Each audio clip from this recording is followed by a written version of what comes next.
Yeah, turn the headphones up. You tuning into the frequency of the forgotten. Shadows in a display case. Savage, C. Graham, Evil Dookie. The Night-Foce is in effect. Protect your neck and your pre-orders. Let's go. Yo, I step into the chamber with the plastic and the resin. Savage on the mic, dropping knowledge like a weapon. The Night-Foce commander, checking the perimeter. Scale 112, but the threat level is sinister. We tracking down the leaks from Hasbro to Mattel. If the paint app is sloppy, we sending them to hell. No bootlegs allowed in the slums of Shaolin. We want articulation when the joint starts growling. G.I. Joe classified, we locking down the border. Cyber ninja tactics when I drop the pre-order. You dealing with the masters of the plastic philosophy. Cutthroat commentary, slaughtering monstrosity. The booth is a fortress, the mics are unhinged. We peeling back the tape where the plastic begins. The Night-Foce, yeah, we creeping through the dark. Striking down the scalpers, leaving a permanent mark. Savage, C. Graham, Dookie on the track. Action figure news, ain't no turning back. Bring the ruckus to the pegs, let the bass boom.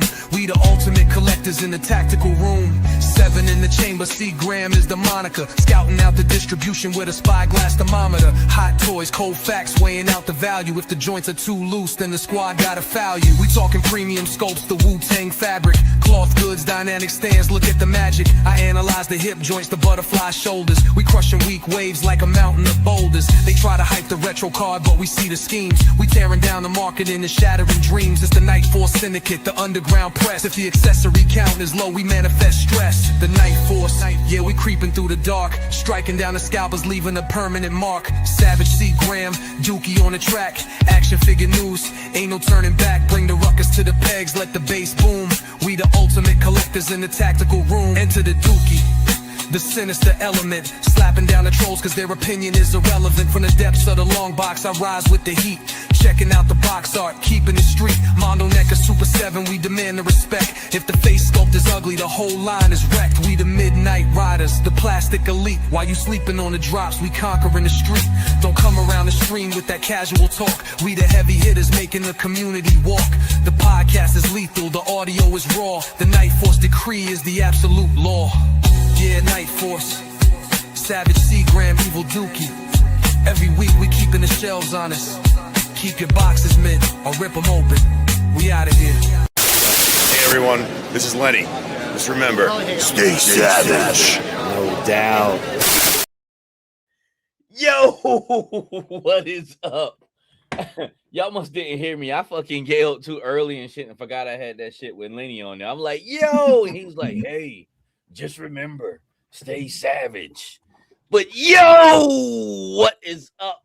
What is good? What is understood? Welcome back to another Saturday night. You know I changed the time. I forgot when I first started shit. I used to go on at 10:30, but now it's 10:10. God damn it, because we got to get our shit together. But Night-Foce is in effect. We got my man Seagram 7, Evil Dookie, and of course your boy Savage. How's everybody living out there today? Dookie, what's going on? You said you had to beat somebody with a nightstick. Damn near shit. Damn dude wants to pull out his little freaking widget stick to go piss on a damn vehicle while he's at the pool, man. Crazy shit. And damn, I thought the bill was bad. Harnett County just as bad. So what, in the daytime or at nighttime? Last night closing the pool, so I'd switch out with somebody else, and she went to go check the pool, just to make sure the filters are clean or whatever, close the gates, shut the bathroom doors. This dude was drunk as a skunk, man. Had his little willy hanging out, urinating on a tire, and she was walking by. So we had to call the cops and everything. Oh man, damn! Lucky it wasn't my wife. I would have been in jail. I would have went over there and beat that dude's ass with a pair of brass knucks. So, was you part of the HOA association? Unfortunately, I'm about to quit that shit in September. Let somebody else handle this shit. Yeah, he's on the board. He's on like the board. So he deals with all the shit too, man. Yeah, man. And yeah, so I guess you probably you stay in one of those newer communities that got the swimming pool and shit. Yeah, and that's the whole damn problem. If it wasn't when the cops came last night, they even said, like, man, if you didn't have a pool, you wouldn't have any problems. I'm like, no shit. Yeah.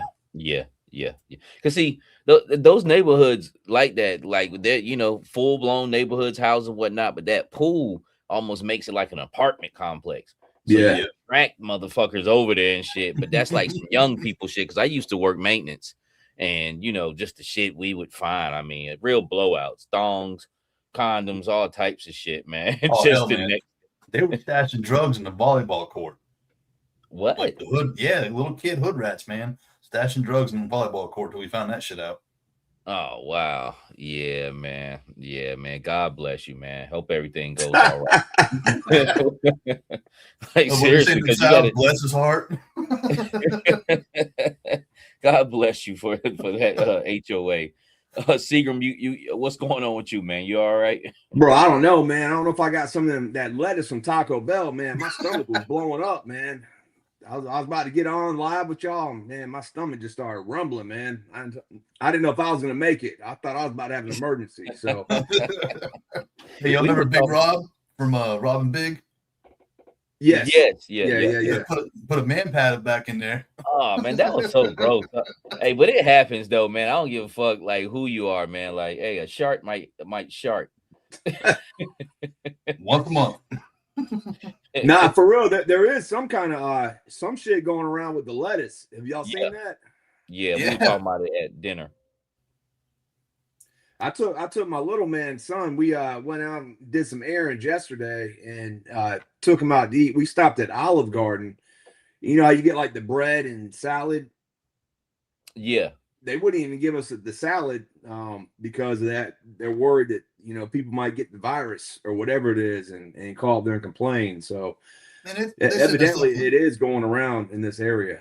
They said it was explosive diarrhea from Taco Bell. Who the hell hasn't had explosive diarrhea from Taco Bell? Yeah, exactly. And that's what Shane just said. He said it wasn't the lettuce, it was a taco. I mean, anytime you have meat that comes out like paste, I mean, what can you expect? Waffle House.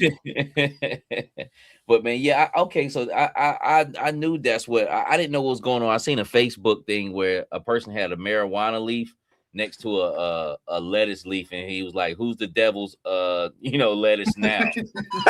But I didn't know what the fuck was going on. So when you called me today, Seagram, I was at dinner with some my deacons from church, and they were talking about that thing that came through. I was like, okay, so that's what they were talking about, man. So okay. Right, man. But hey, I would like to say, man, I appreciate we had like 27 people in as soon as the thing opened up, man. I appreciate all 27 here. If you can, hit a like. If not, fuck it, just watch. I can't do shit about it any fucking way. But man, let's go through the comments, man. We gonna be talking about SDCC once again. We'll be talking about the Triple T and physical. Got a bunch of kit bashes and photos for you guys. Some shit that Dookie's done this week, some shit that I've done this week, and we just got a whole big, wonderful, a big, beautiful. I want to say just like Donald Trump, like a kindergarten name, a big, beautiful bill. We got a big, beautiful show. We got an extravaganza. That's the word, extravaganza. G.I. Joe extravaganza. King, he says, "What's good, family? Back like I never left." King said he went to the Jay-Z concert last weekend. I know that was tons of fun, man. I wouldn't mind going to that myself. Phil Maddox says, in here. Hey, Phil, hey, appreciate you on that too, man.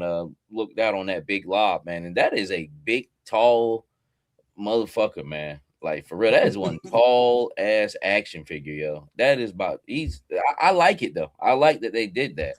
But I'm gonna get me another one. And I'm gonna find out what makes him tick, because something's going on. That torso, not the torso, his diaper looks a little extra stretched out, man. So I can't wait to see what that looks like. What lies beneath?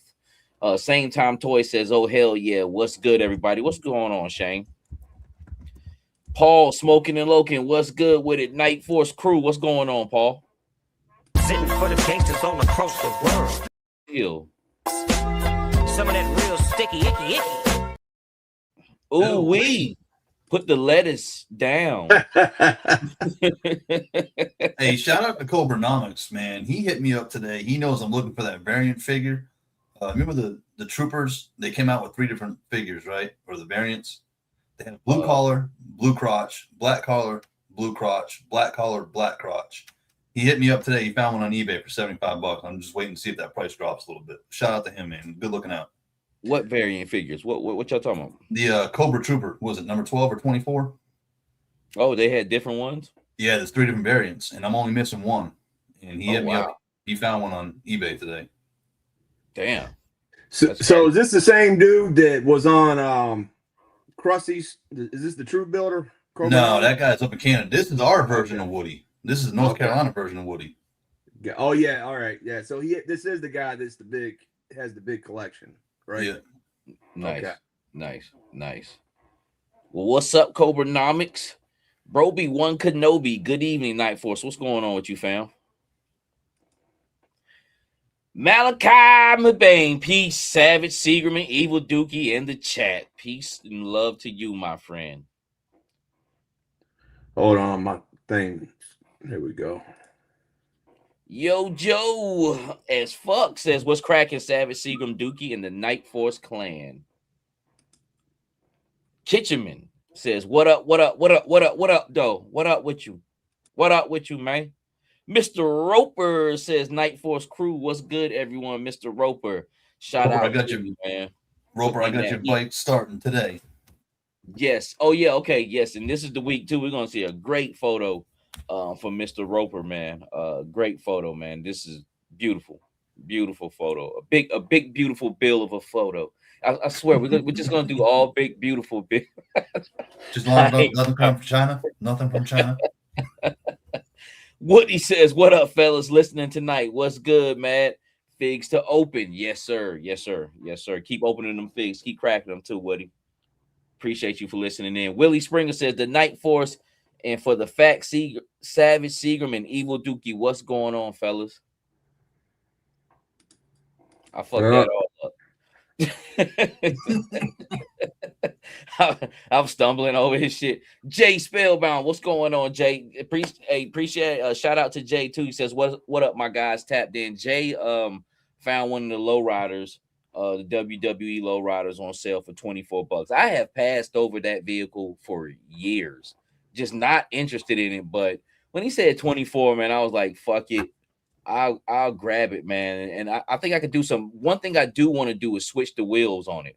I probably want to go for some different, like maybe like race car wheels, something big, some rims on them, and try to really kind of do something with that, man. Try to crack the code on that one for me. Derek says, yo, what's up, y'all? What's going on, family? You must have got my sloppy seconds. He hit me up on that car too. Oh, for real? Yeah, I know, because you're Mr. I hit it first. JMC says, what up, Savage, Seagram, Dookie, and chat. But yeah, man, I've passed up on that thing for a long time, man. But you know, what the hell, man? It'll be something else in the fold that one of the major companies hasn't tackled yet, and that's really old school cars.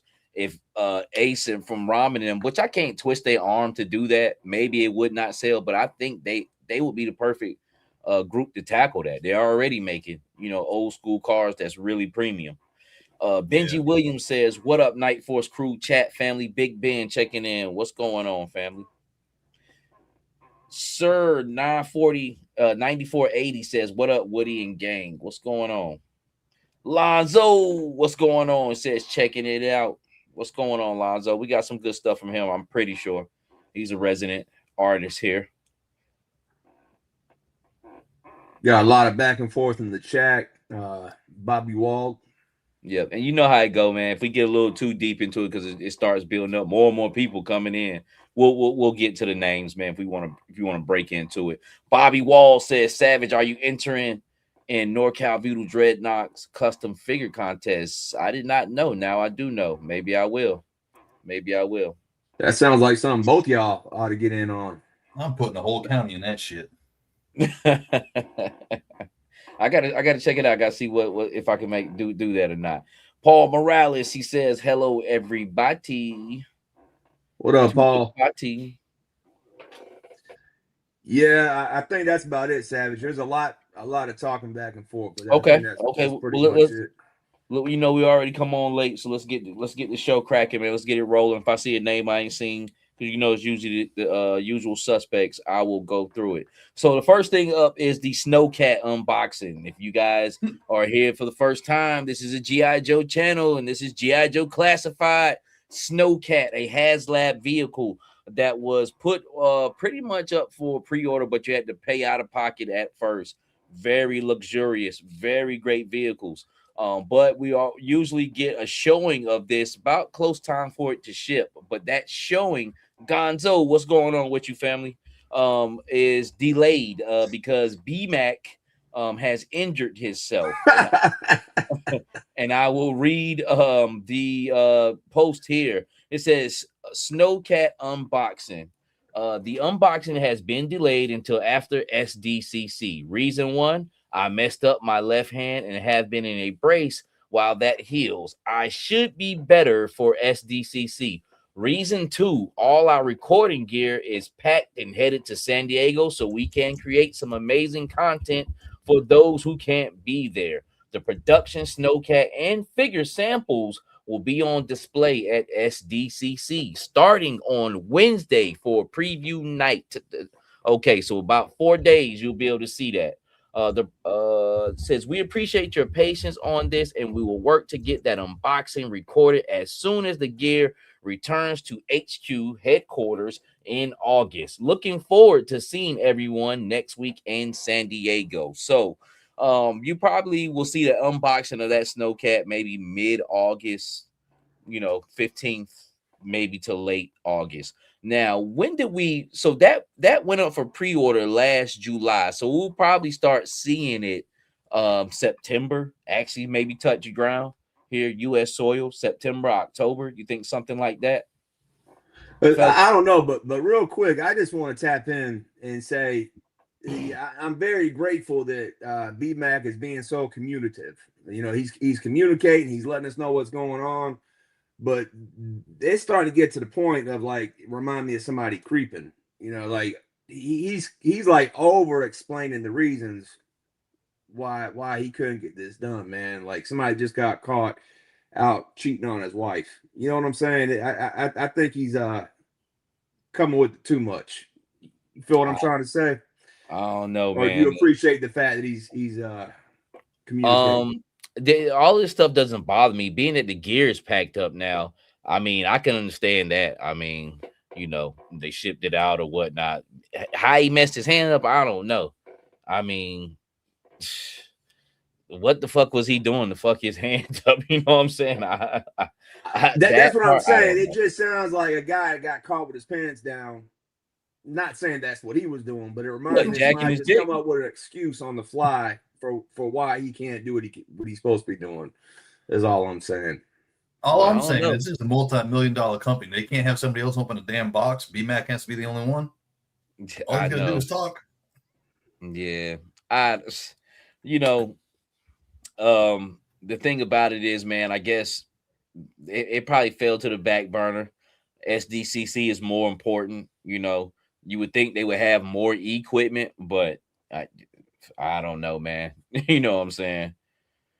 Same time, Toy says communicating that bullshit. I do want to see it. I do want to see that unboxing. I do want to see what it's about.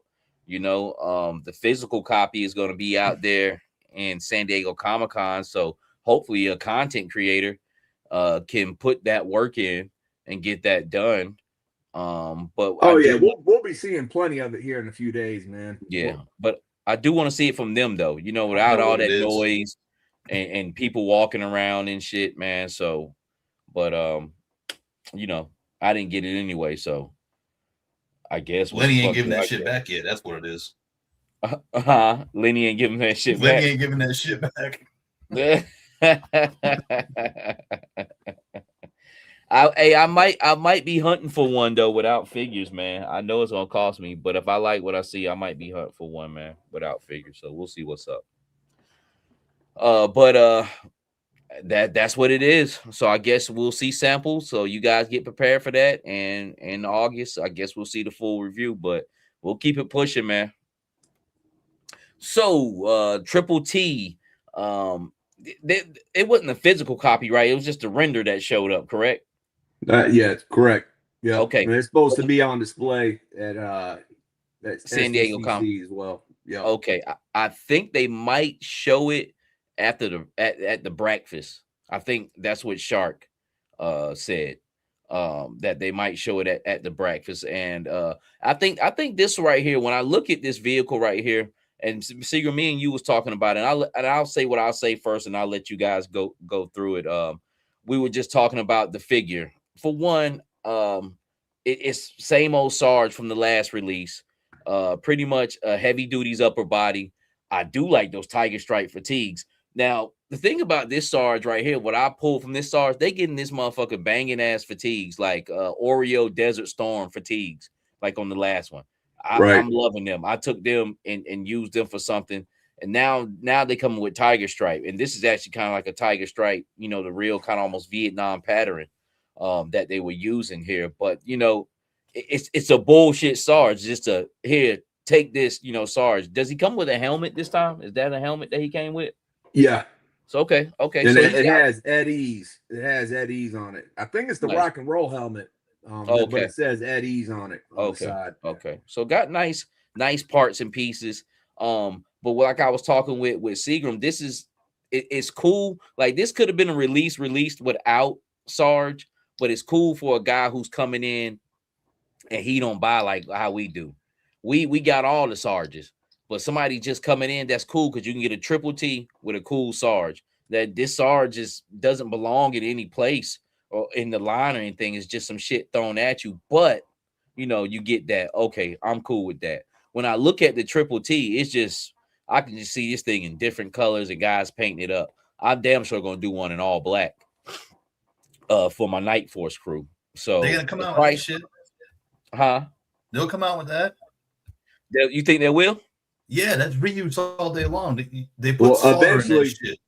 Eventually, it was a Night-Foce vehicle back in the day. At one point. Okay, nice. With but then I was also saying too, I could see it painted up in some Alley Viper shit. You know what I'm saying? So it just the vehicle itself is a great canvas for a customizer to kind of do what he wants with it, man. So I like the release. I think it's cool.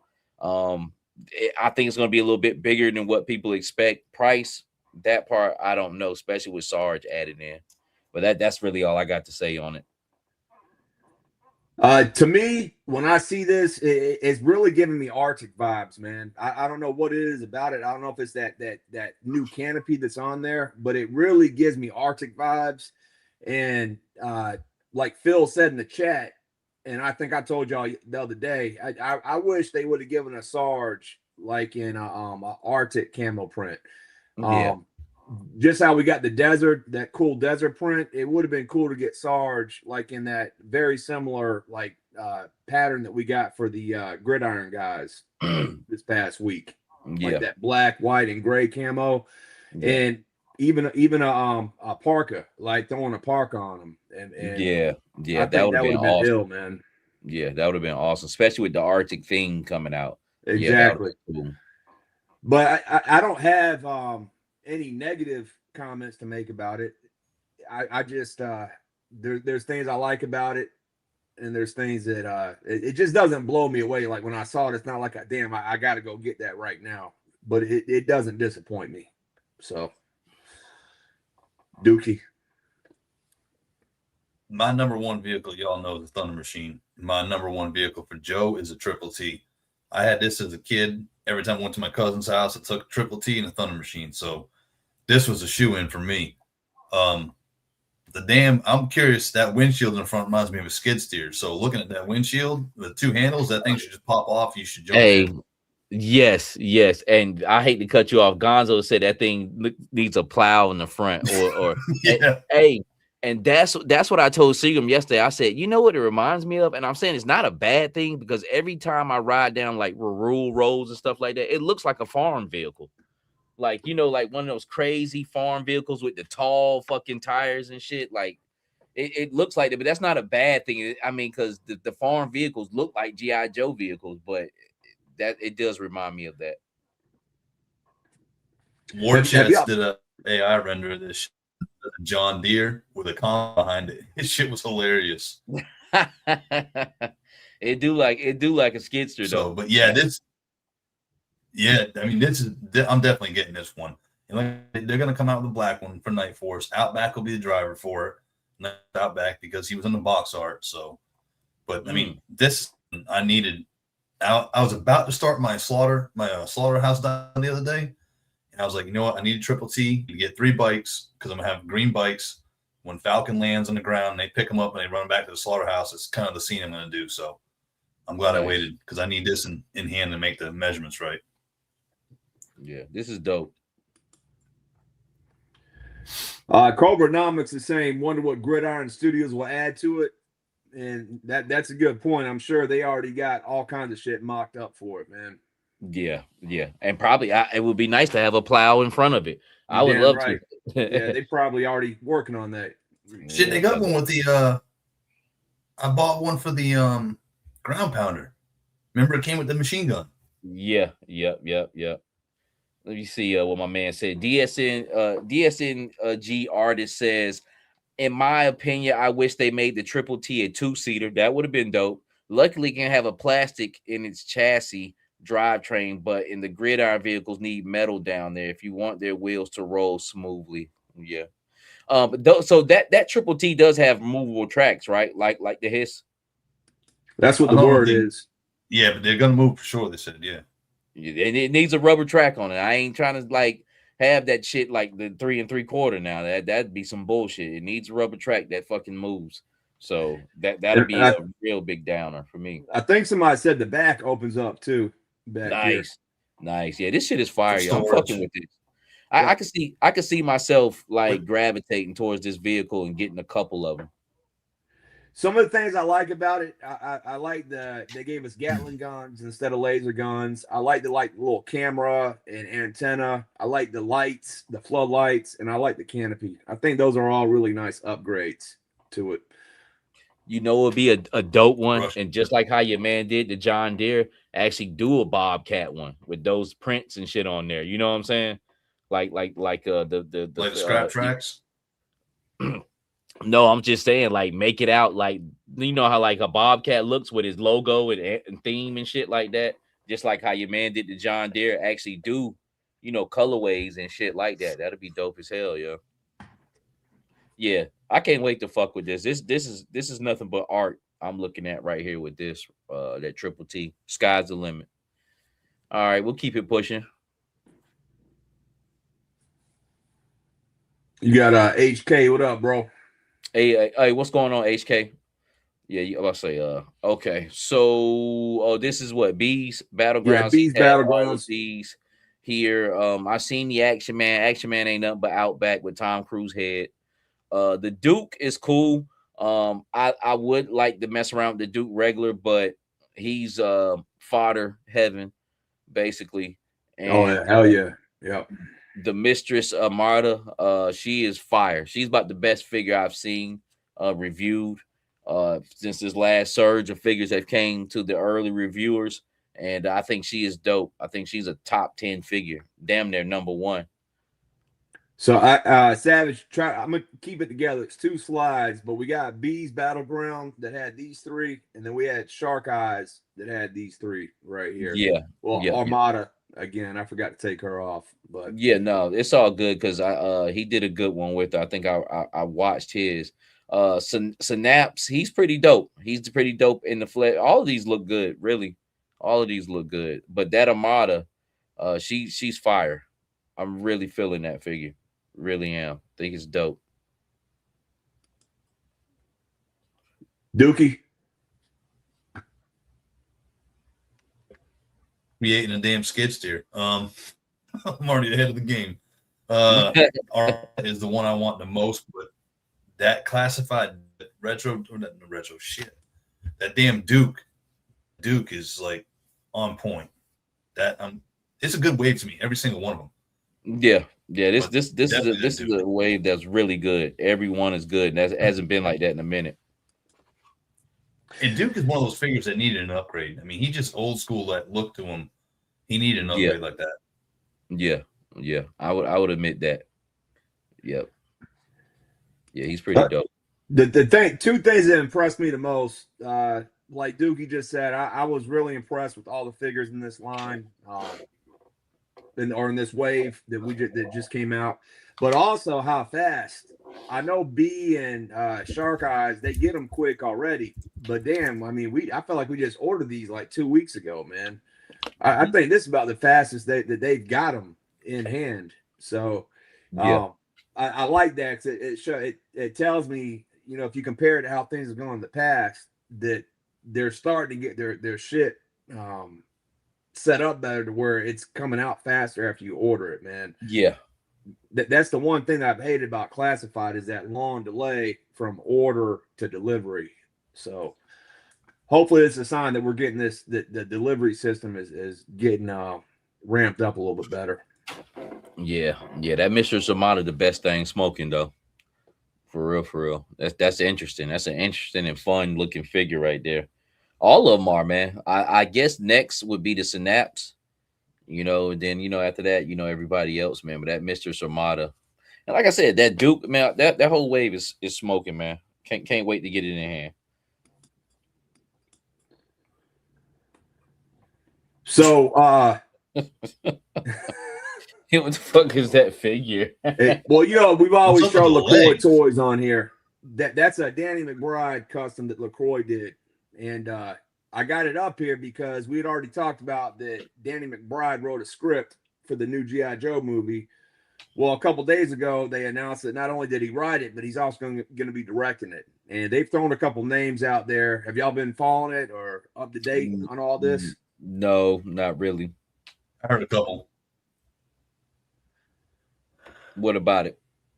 Well, Yeah, I heard a couple names, but yeah, there's a couple names attached to it, but the important thing is it's moving in the right direction. I think they green lighted the project, and it's supposed to start filming sometime in 2027.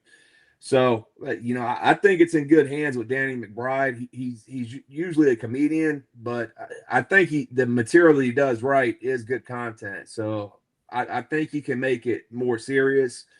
But G.I. Joe, it always had like a weird Saturday morning cartoon vibe to it anyways, you know what I mean? So it's not like it's serious material. So I'm interested to see what happens with it. Some of the names that they said were attached to it right now are damn Dookie. You remember some of the names? Chris Pratt was one. Chris Helmsworth will not be one. They confirmed that. The guy from Walter Goggins, which I think would be excellent for either Cobra Commander or Zartan. I think I heard Jude Law as well. Maybe. But you know what? Them allowing the writer to be the director, the guy from American Sniper, is the right way to go, because nobody knows how the vision of the writer as opposed to what I'm saying. Like, to direct a movie, the writer has a vision already. I think they said Brad Pitt as well too. No, it's Bradley Cooper. Shut the fuck up. Elvira's gonna be this dude's up here just saying names. Ain't no damn. He's like Ben Affleck. Hey, look, I'm talking about. I just do it. I said Jude Law. He said, "Yeah, potentially." That boy can act, man. Not the guy though that was in Justified and Sons of Anarchy. Yeah, he was already played the warden. Well, he played the warden though, and I think Snake Eyes 2, or not G.I. Joe 2, where they had them all in the prison, and Firefly came in and broke him out.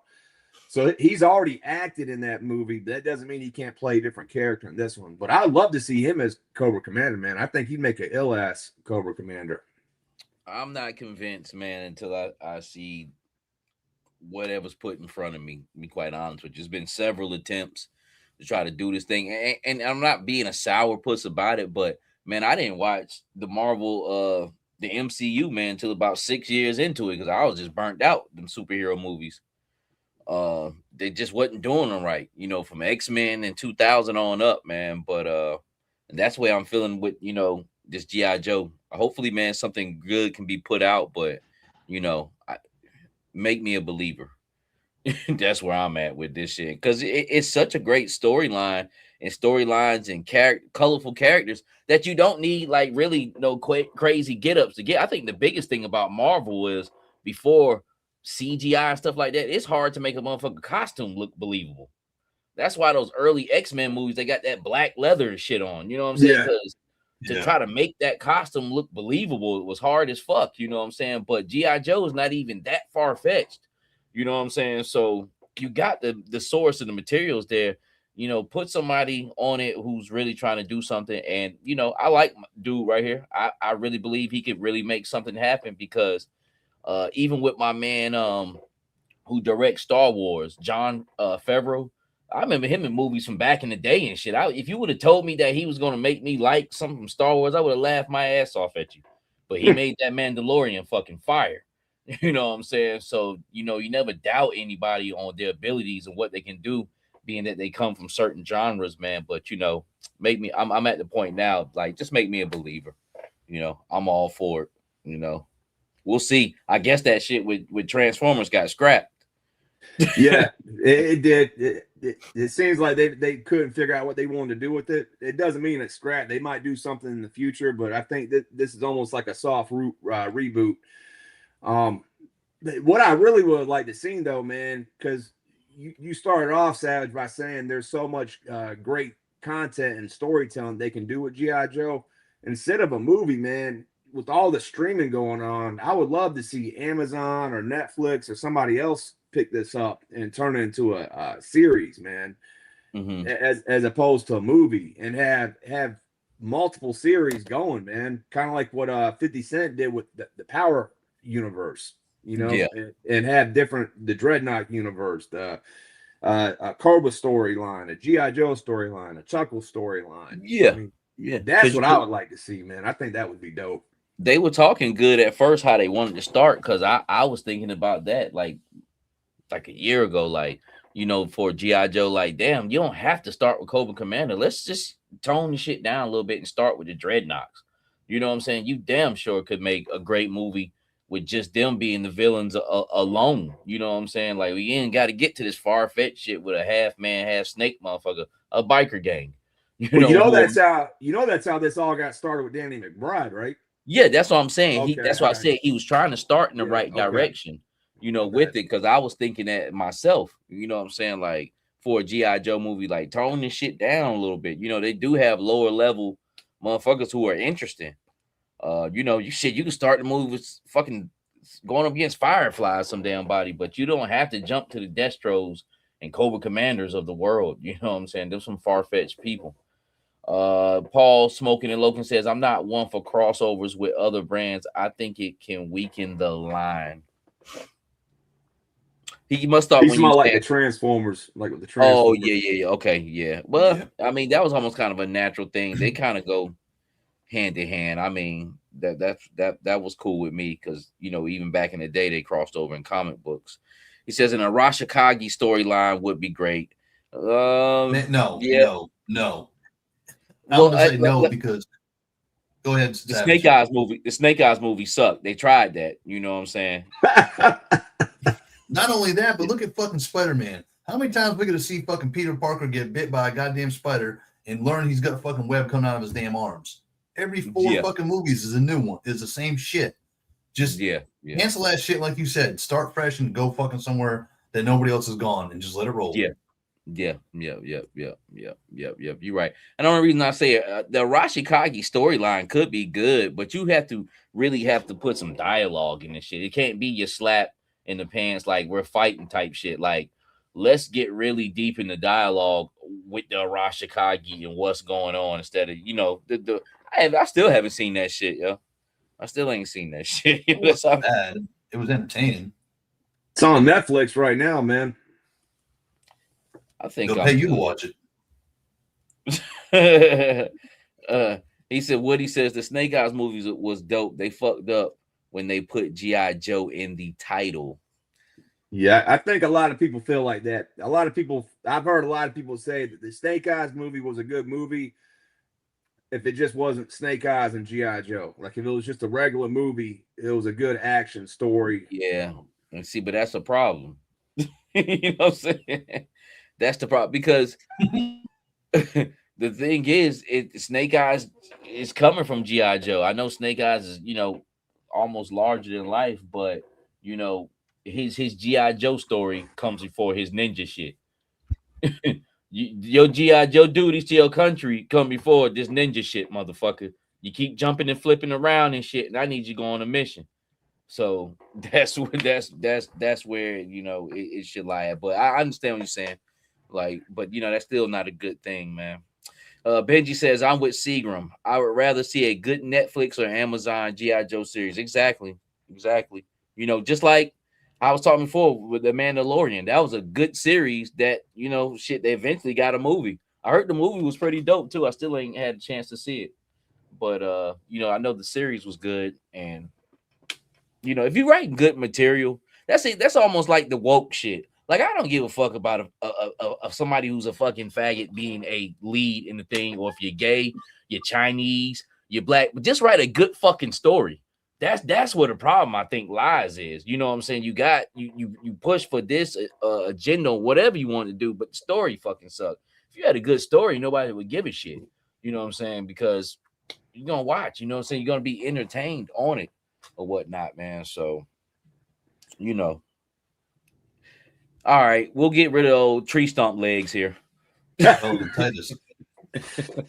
He said he got elephantitis. That shit went up to his nuts. Hey, Chris, what's going on? This is what you was telling me about earlier this week.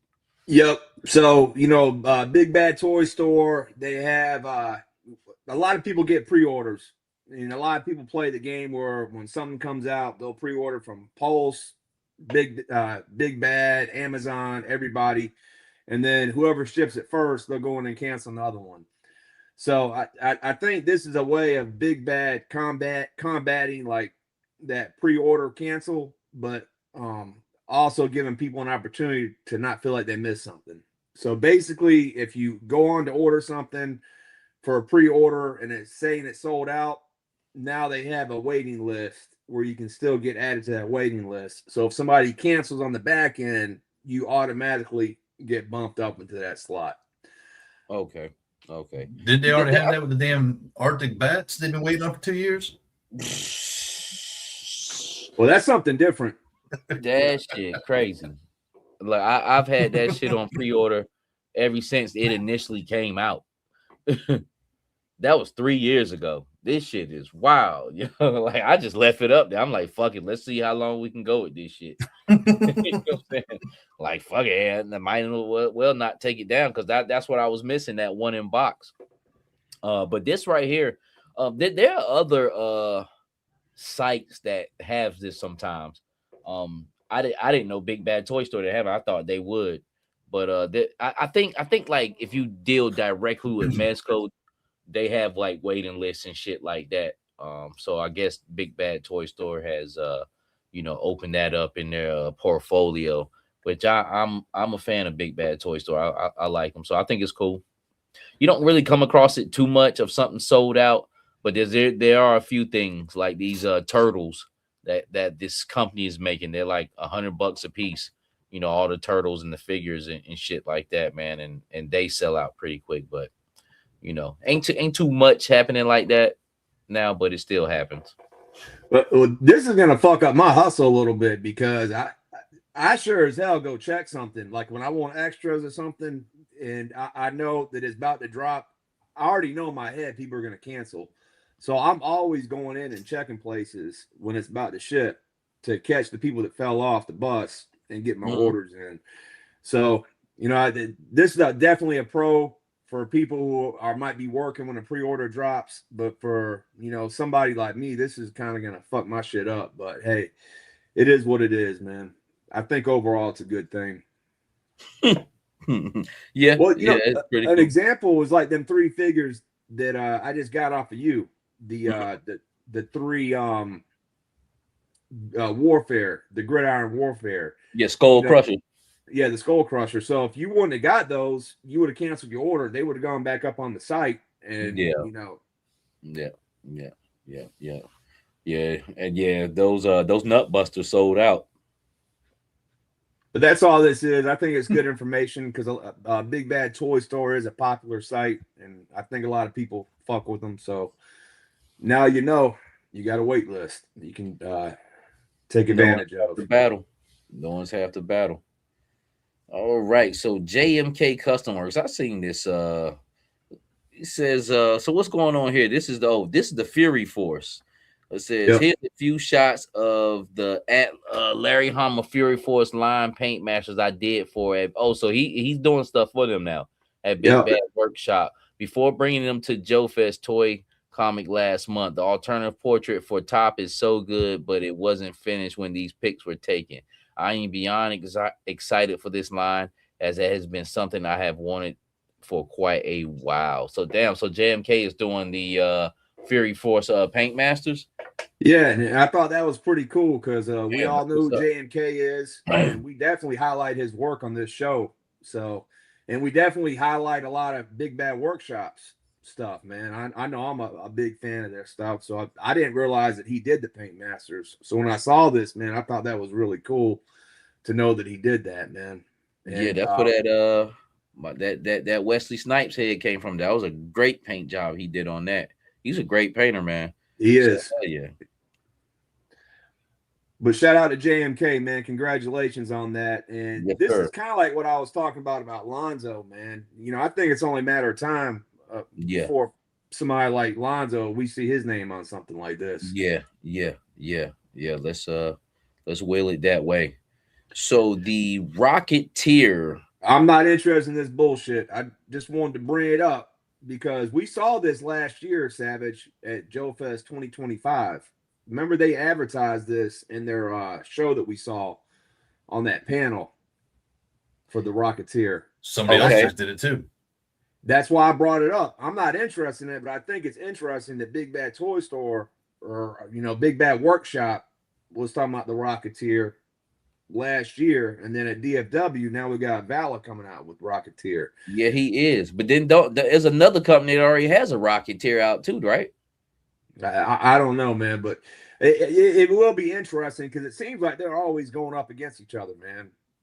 You know, Big Bad and or Operation Monster Force, Big Bad Workshop, whatever you want to call them. Damn. Seems like they're always taking shots at each other. Hey, somebody in the chat, somebody came out with a Rocketeer about a year ago. It's one of those little like was it Boss Fight? Might have I don't been. know. Yeah. But yeah. Hey, I don't know why there's such a big fucking interest in the damn Rocketeer. I still ain't seen the damn movie from the early 90s. Yeah, man. Yeah, and Uh-huh. I've never been interested in it either, man. It seems kind of cheesy or corny to me, man. Yeah, it could be dope, but you know, all these motherfuckers rushing to do it, and it looked like all the same shit. Like even the Valorverse Rocketeer, it looks all right, but it ain't nothing like, well, I got to fucking have that, you know. So Right. Yep. So whatever. All right. So this is something I sent over. And I seen this today. It says update TMT Joe back sits at regular 112 scale height Joe with no extra bolt like a fully Molly plate carrier, and front will accept a 112 female Joe. Also the short Joe like a tunnel rat and mainframe might fit in the front. So basically what he's saying is in the back seat of this TMT G.I. Joe helicopter, which I seen at Target today. I didn't get it though. You know what? I thought that Wild Bill Donatello came with this. Now all of a sudden it's just a fucking helicopter. Like these motherfuckers think they slick and shit. I could have swore Donatello Wild Bill was advertised with this copter. Now he's like a separate fig, and now you just get the copter with nothing in it. Yeah. So I don't know. I do remember seeing that figure, but I didn't really pay too much attention to this, man. But I do remember seeing a Wild Bill turtle. But for all you modifiers, though, shit, I would just cut out the front seat, man, and just make it, you know, you can make it happen with this if you want to. Looking at it and seeing it, I would just take it for what it is. Even the R Striker, it can fit female figures. Probably can fit a smaller figure like a Tunnel Rat, but I have no desire to modify it. I'm actually just interested in the property mashed together, which my biggest thing pulling from this line, look at that Duke and shit. He's like, wait. It's like a fucking go-kart, man. Yeah, That go-kart guy and shit. in a little coat.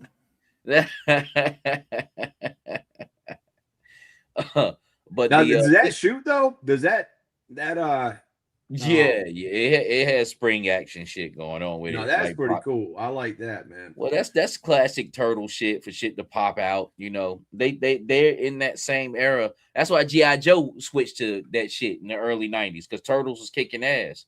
You know what I'm saying? So they're like, well, let's get us some shit that projectile out too. Woody says these are my two favorite lines of all time. I've been waiting for this. I like it.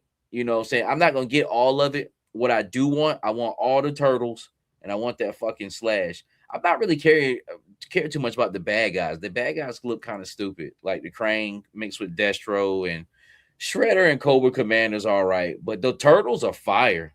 You know what I'm saying? Slash, he's the dopest one, and that's what I was looking for this morning. I went there this morning and the whole rack was sold out, but it wasn't on my mind to get up and go there. And plus, I got them on pre-order at BBTS, so I'm not tripping. But they were the cheapest at Target. They were like $15.49. Benji says, I heard someone say Wild Bill TMT is an Amazon exclusive. Man, I don't know if these motherfuckers advertise that with that cop. I don't know why they do that. They play a lot of games, but I'm definitely gonna get him. One thing I hope this line does, Savage and Dookie, is I hope it brings younger kids into the world of G.I. Joe, man. I hope that some young kid is walking through the store and sees this and buys it and is turned on for the first time to G.I. Joe. And then this catapults him into the world of G.I. Joe. Because, you know, we G.I. Joe is done with us. You know, nobody, there's not too many people outside of our age gap that really fucks with G.I. Joe like that. So I hope this does introduce some newer generations to G.I. Joe. So. Hey, did you slide that rack in with these pictures that I sent over? Or no, but I can add it in real quick. No. You don't have to, man. But basically, what I was about to say, because I didn't want you to go down later on the line. We see his shit, you know, and we already talked about it. But when I got there, thin. Yeah, it wasn't no figures up there. It was 4 of the helicopters left and 2 R strikers. All right. By 5 minutes of me being there, 2 randos just walked by and grabbed them fucking R strikers. And so these look like guys they don't really like collect toys or whatnot, but they was like, oh shit, this is cool. But the whole fucking rack, I'm pretty sure the rack probably was gone by the end of the day. You know, I seen it in 2 guys like cars. I was walking back and forth because sometimes, you know, I get in the store, I was trying to start searching for shit. I like this fucking Slash gotta be here. Then I was searching for an employee to see if it was in the background. But in between me being there that 10 minutes, the Mall Strikers got off that fucking shelf. So people out here looking for it, man. What I will say is I don't know how large of an influx this is going to be produced, but if it is, then we'll find yeah, you see the R Strikers ain't even there no more. They was on that shelf right above that copter. And is that a motherfucker with one in hand right there? Oh no. But guys just going by like with little baby in the car, they just grab them and shit, man. But you'll find it around though. And I'm not really tripping. Like I said, I'm not really looking for the whole line. But if you are, check your local Targets. You know, you maybe can get it. 610 Yo Joe Daddy says, what up, fellas? Savage, Seagram, Dookie, y'all smash that like button and subscribe. I appreciate that, family. All right, we'll keep it pushing past the turtles. This right here, see, I just want y'all guys to have prayers for my man right here. I don't know him at all. I've never seen this man before, but I've seen both pictures, and he's looked like he's dealing with some cervical stimulus surgery. I don't know if he's got cervical cancer or whatnot, but he has his Joes there. So, you know, just a random guy, man. I do not know him, but be praying for him, have him in your prayers. Hope everything went safe for you, brother. Glad you still had the strength, the energy, and the enthusiasm and the happiness in your face to display your Joes as you are all in a hospital gown about to go through something major here, man. So salute to you. Yeah, word up, man. I saw this too, man, this week, and it touched my heart, man. And this looks like a guy that's positive, man. You know, he's got a smile on his face, and he's obviously dealing with something. So we definitely got you in prayers, bro. Yes, sir. So we're going to get into the customs. Y'all ready to see some customs? That's about all we got for news this week. Let's do.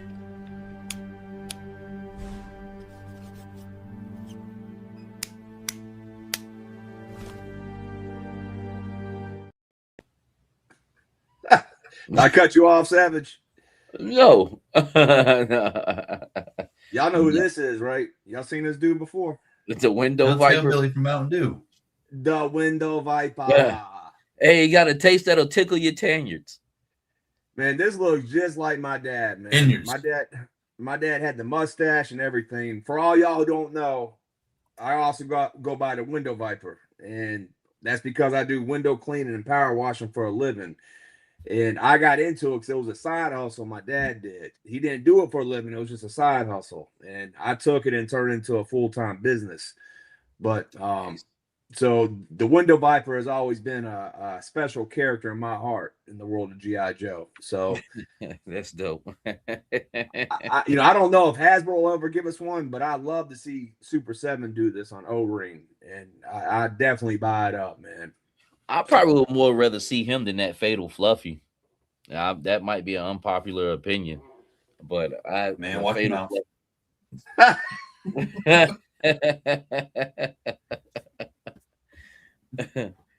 But this is cool. I just wanted to show this. So shout out to this dude, Bihar Old Customs, man. Good job on this, man. That's dope.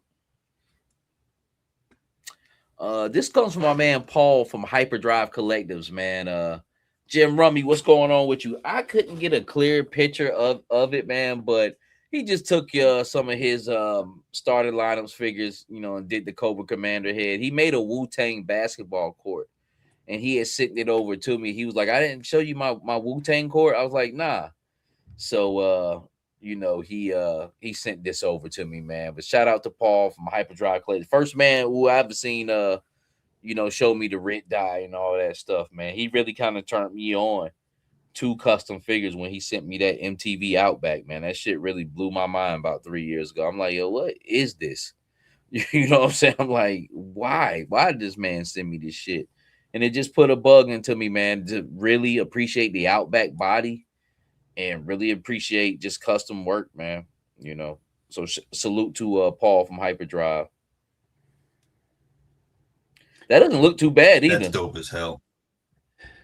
Hey, Jim Rummy, man. Shout out to you real quick. We seen your pictures too, man. I'd already done the slideshow, man. But you took some dope pictures. It looks like you was at the beach with the black. So the black pictures that you sent over earlier, Dookie. I think that was Jim Rummy's pictures. Yeah, that was. I realized he was in North Carolina. So yeah, we'll try to show him next time, man. What beach you at, Jim Rummy? What beach was that? But Savage, I saw this too, man. I thought this was cool. Unfortunately, it was a video, so I went back and tried to grab some more pictures, and it was hard, man, to get good, clear pictures. But he did a great job with this, man. Is this a starting lineup figure, or what is it? Yeah, it's it should be Luca.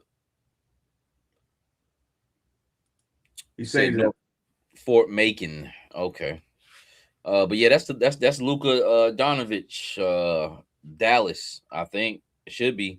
Yeah, looks like that's him. But yeah, it doesn't look bad. But the Cobra Commander helmet on it, man. It'd be dope to throw in a nice basketball picture. It says Nike is sponsoring Cobra. All right, Cobra Commander dunking on damn Big Lob would be dope as hell. Whoever put this up, talk about this. I haven't seen this. This is dope. I put this up, and man, I saw this, and this is really fucking ill, man. It's got the Valaverse vest webbing. It's got a Valaverse gun, but this is a dope colorway, man. I'd love to have some Cobra Troopers like this, man. Yeah, this is just an ill paint job, ill color combo. The gold accents really set it off. I don't know if I've seen this guy's work or not, but this is Mike Gregory, and I've seen it in the Classified Diorama and Custom Builds group. But, nice. That is a great colorway. That green, that OD green and khaki. That's dope. That's dope. I'm liking that. I'd like to see a whole squad of these, like this one, a Viper in this colorway, Televiper in this colorway, like a whole unit. I think would be dope. God bless custom figures. Yeah, y'all, everybody that be doing their thing in these groups, man. Y'all, the heart of this community. Y'all, kit bashers, customizers, diorama builders, toy photographers. Y'all do y'all's thing. Talking about doing your thing. That's where we left off last week with your stuff, Savage. This is that Yeah. cable that you was working on. Yeah, so last week I left off with a cable, bare chested with banana titty straps, and some blue jeans on. So I even Roper was like, man, I didn't know how that was going to end up, but when I was looking at this, I knew exactly what I wanted to do with it. And I just had the vision in my head to go a certain way with it. And for one thing, I wasn't gonna keep that overlay he has on. I wasn't gonna keep it all together. I planned on cutting that up and doing some things with it, painting that body and dyeing the arms black because his titties doesn't have nipples. So when you paint it, it just looks like a shirt. You know what I'm saying? And that's just the level I took it to, man. So it was a lot of super gluing with this, and I'm not a big fan of super gluing, but it wasn't super gluing arms and shit in because I don't want static figures. It was really just super gluing that harness once I cut it up because there's no way to stay up, but it wasn't gonna go anywhere anyway. Because that's like a communicator and shit like that. It can be. I've seen it be in X-Men, like they tap that X and start talking through it. And basically took it to the next level. I had an idea for the arm. Thank God the arm plugged in with this because this is Stone Cold Steve Austin's body. For people who did not remember, this is a WWE Elite figure, which they don't have the best fucking articulation in the world. So I really wasn't that thrilled with it. But from the end result, what I got, he's dope, man. He's dope. I'm definitely fucking with him. You see, he's talking with Stalker about a pot. And we're gonna get him in Night-Foce, man. He's looking very Dolph Lundgren right here in this picture. Yeah, he does. He does. And you said that chin. My bad. That's one thing that blows my mind. Like we were talking last week, Savage. Fucking wrestling figures you think would have the most articulation out of any action figure, and they're like some of the worst. Yeah. It's just not that they're because they do stand, as you can see. They're not bad. They're not working with much. You know what I'm saying? You got that flat fucking waist. There's no butterfly joints. Then the ab crunch is fucking wiggy whack. You know what I'm saying? Like you can take that shit and just shake it. I heated him up and that sped up the process even faster. Like he's wobbly than a motherfucker, but over a while, if you have wrestling figures and you collect Mattel wrestling figures, you know that fucking crunch is gonna fucking get weak, regardless of the fact. You know what I'm saying? I don't care what figure you got. The only one that probably doesn't do it is the Ultimates because they have an ab rocker. On those, man. But I took him to the next level. Accidentally stone washed his jeans because I left it in the Rit dye too long. And I was like, oh shit. So I couldn't do the crotch because it was too hard. So that his crotch is actually painted. I just, did a really dark wash on it to kind of stone wash it. You can't tell. But in that last photo, all his gear was ashy as fuck because he already had customized him before. I had to boil and pop him back apart, and with that clear coat on it, it turned ashy. But once you put paint on it and clear coat it again, it comes back to the same color. So basically, man, painted the chest, put the Night-Foce emblem on there, cut the titty straps, made them the true harness that they supposed to be. What I did on his arm was took the pauldron that fucking Night-Foce Falcon has that sucks kind of like it's like two shotgun. Yes. What I did was that ball joint on his arm is kind of big, so I took 2/3 of one and cut it, and took 1/3 of another one and cut it and made it bigger, and just super glued them, seam like the seam right up against each other to cover up that ball joint. And the reason that's fucking creative, man. Good job. Yeah, the reason why I had to do that because his steel arm that I plugged in was bigger. So putting that, what's going on, Lawrence? What's going on with you, fam? So I had to put that on there to, you know, make the arm like look seamless. If you go to that photo to the side, you can see that. But also water slided his put a water slide GI Joe on the left holster. The crazy thing That's about what I it, was about to tell you about. That thing is dope right there. That really sets it off, Savage. That water yeah. slide right there. But I wanted to give him that GI Joe branding. You know what I'm Right. saying? Because that's what I was about to say. There's nothing on this fucking figure that's GI Joe. This is a fucking Stone Cold Steve Austin and Cable, Marvel Legends Cable. The cool thing about it about Cable is from the Marvel Legends lines, his overlays are tactical because Cable is tactical. So he can kind of seamlessly go in to GI Joe because he's a tactical figure already. So being that I don't have GI Joe parts, he's a tactical guy, so he can blend in. Oh, his kneecaps. I boiled and popped those knee pads off. If you get them soft, because those kneecaps are Cables from the Marvel Legend, like the pads. So if you heat it up enough, you could pop it off. And it shows when you heat up that Marvel Legends how much shittier they are than GI Joe, because it goes to shit. Like, you know what I'm saying? The balls at the legs. You said that MFK is fire. Y'all appreciate Yeah, that. you get a lot of positive feedback in the chats, Savage. Man, I'm proud of this, man. Be honest with you, because I this was a figure right here that was like 2 or 3 months in the making. I damn near gave his upper torso and head to Lonzo, like, because I couldn't find nothing that fitted. And like I said, I was walking through the aisles of the Target last week on my birthday. Just, you know, I really ain't planning on buying it, but seen that Stone Cold for $12. I wanted the baseball jersey, but then I was like, well, damn, let me see if the body will fit Cable's head, and it did, yo. He says, yeah, you got busy with this one, Mike. It was looking sus in the beginning, but I never doubted your Kitbash genius. Because the way he looked in that photo with those blue jeans on with his fucking chest out and shit. Like, that shit wasn't that shit was like, you know what I'm saying? That shit wasn't looking like nowhere land. But in my head, I knew this is where it could end up. The bonus was the stonewash jeans. I didn't plan on doing that.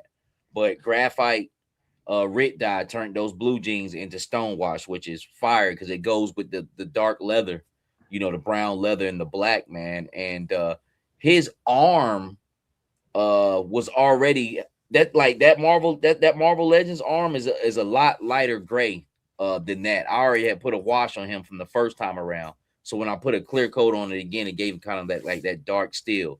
This BFG, this big fucking gun. That's what it's called. That's what it's a BFG. That's what Cable told, a big fucking gun. That came from Gridiron 2 years ago. You know, I don't buy Gridiron guns. I'm not into that shit. The banana strap. He did have some titty straps on.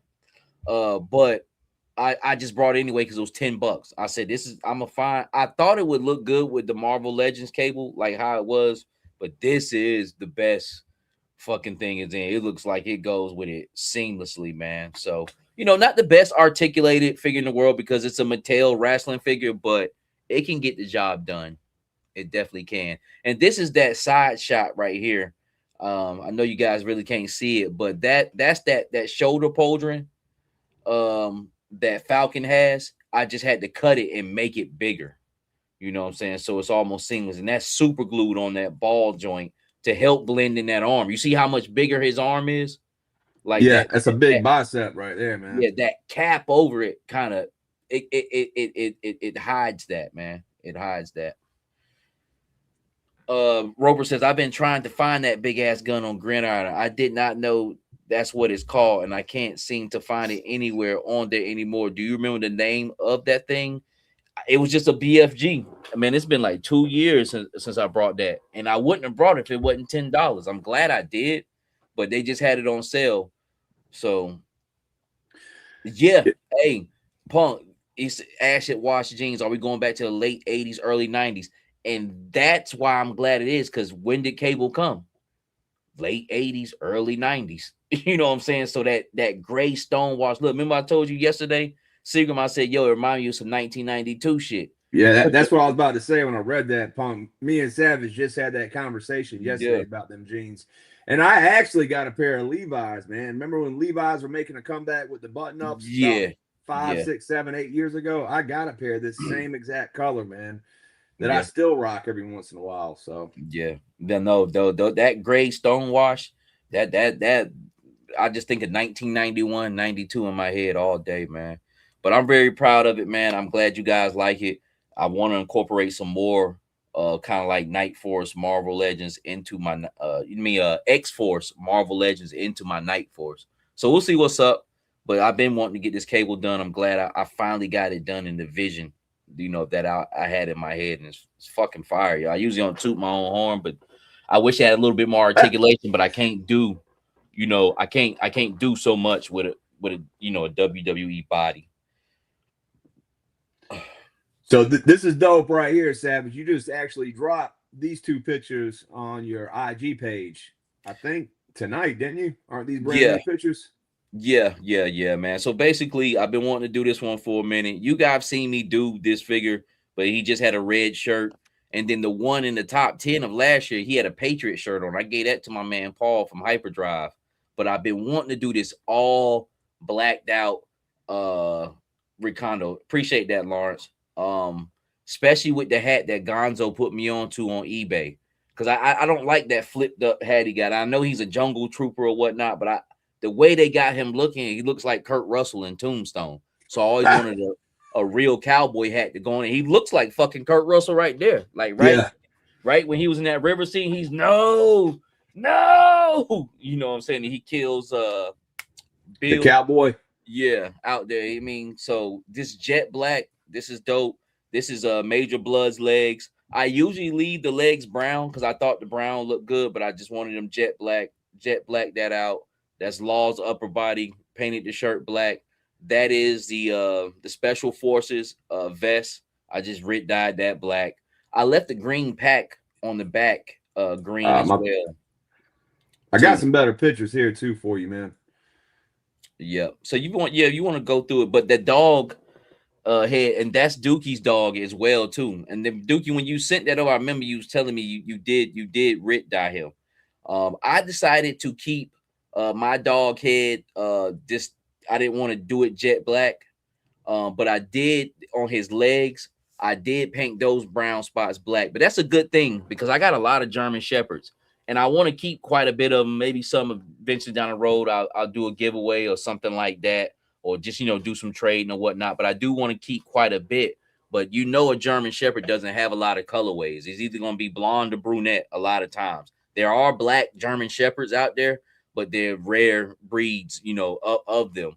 But so I got a few little options I wanted to do. So what I did was just kind of jet black them a little bit, kept the head and his mane, kind of kept that the brown, kind of brunette look. And I didn't do his tail jet black. There's some white up under that, man. Just try to do something a little different. So, just the owner pet combo in my eyes. And I think it looks great. Diamond Dale's decals on the shoulders. This guy right here, I tried to talk to him one-on-one to make something. He never hit me back. I don't even think he knows what the fuck is going on because he makes these decals for 1/64th Hot Wheel cars. But the motherfucker should see that I buy the shit out of him. He's like, where the fuck is this motherfucker buying all this Wu-Tang shit for? I probably spent like $200 with this motherfucker, but I don't want nothing else. But this was some Punisher shit that he had here, and he prints in white toner. He makes good decals. Those Wu-Tang decals, a lot of motherfuckers used to think I was painting them. I'm like, nah, they're decals. They're in white toner. So he's a great printer on that end, but that's where the skulls came from. I wanted to keep it basic. Wanted to kind of keep it like on some country singer shit, on some bull rider shit. That's what he looks like, kind of like a bull rider and shit with that vest on. So kind of like that, my cowboy shit. And I doubled up the holsters. Major Blood's gun is actually in that Uzi holster that comes with Law. Because every time I crack open the Law, I get extra shit. I get a left-hand holster. So he has a dual holsters. And just pretty much simple, man. That cowboy hat is what setting it off. He says, Killer King says, when in the Night-Foce table coming, Savage? You see the lights over here. I've just been taking my time with it. I probably got enough footage. I need to go in. You know me, man. You got to fucking pry shit out of my hands, man. I'll be in here painting for 20 fucking years to come out an old man. Well, not the colorway, but like the tactical cowboy look really reminds me of the Sundown, man. You know, if you got you a sundown character and painted him up in Night-Foce colors, I think he would go really good with this for Condo, man. Yeah. And also the vest.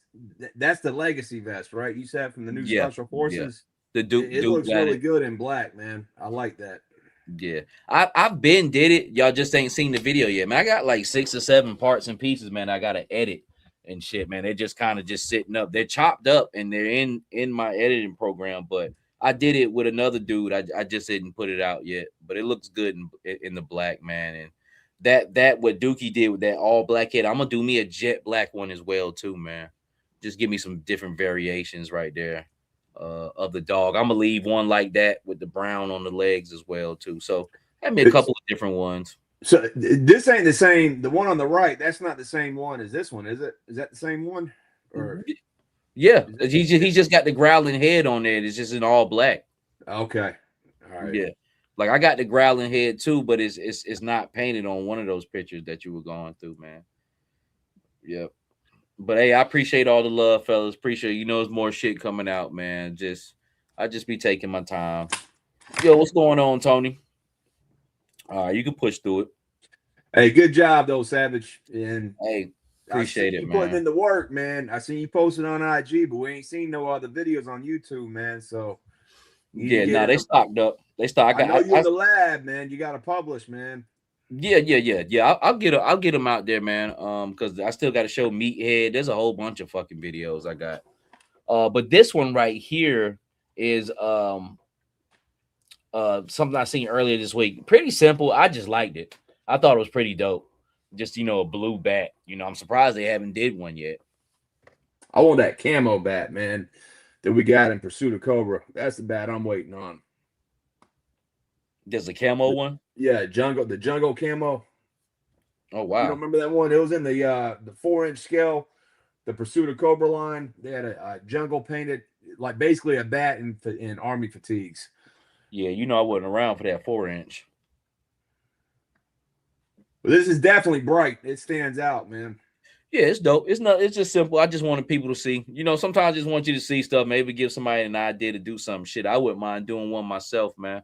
But it ain't nothing major to it, man. Speaking of major. Oh, hey, what's going on, man? That was on point. All right. So Stronix, he always does something great. Looks like he has Billy. Billy is a weird character to me. I'm not too enthused by him. I'm pretty sure that. Really? Yeah. He looks like my man from Escape from New York and shit. Like, I don't know. I don't know. I'm feeling him, man. I can't wait for him to come out, man. He's on one of my top 10 list of characters I still want them to make. So, but that's the thing about G.I. Joe. We were talking about how earlier when we opened up about how much content and lore they got. There's so many characters for all the collectors to identify with and gravitate towards too, man. So, that's one good thing about the line. There's so many different characters that I could like that you might not like, or vice versa. Yeah.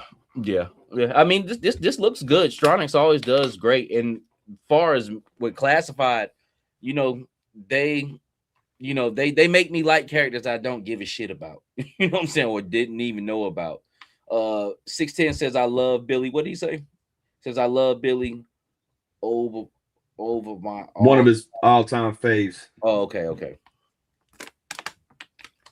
And then Punk is talking about the bat. That camel one is awesome. He'd love to see it in Classified. I'm right there with you, Punk. They ain't put out a bat in a minute. Now that I think about it, though, it's been about over a year.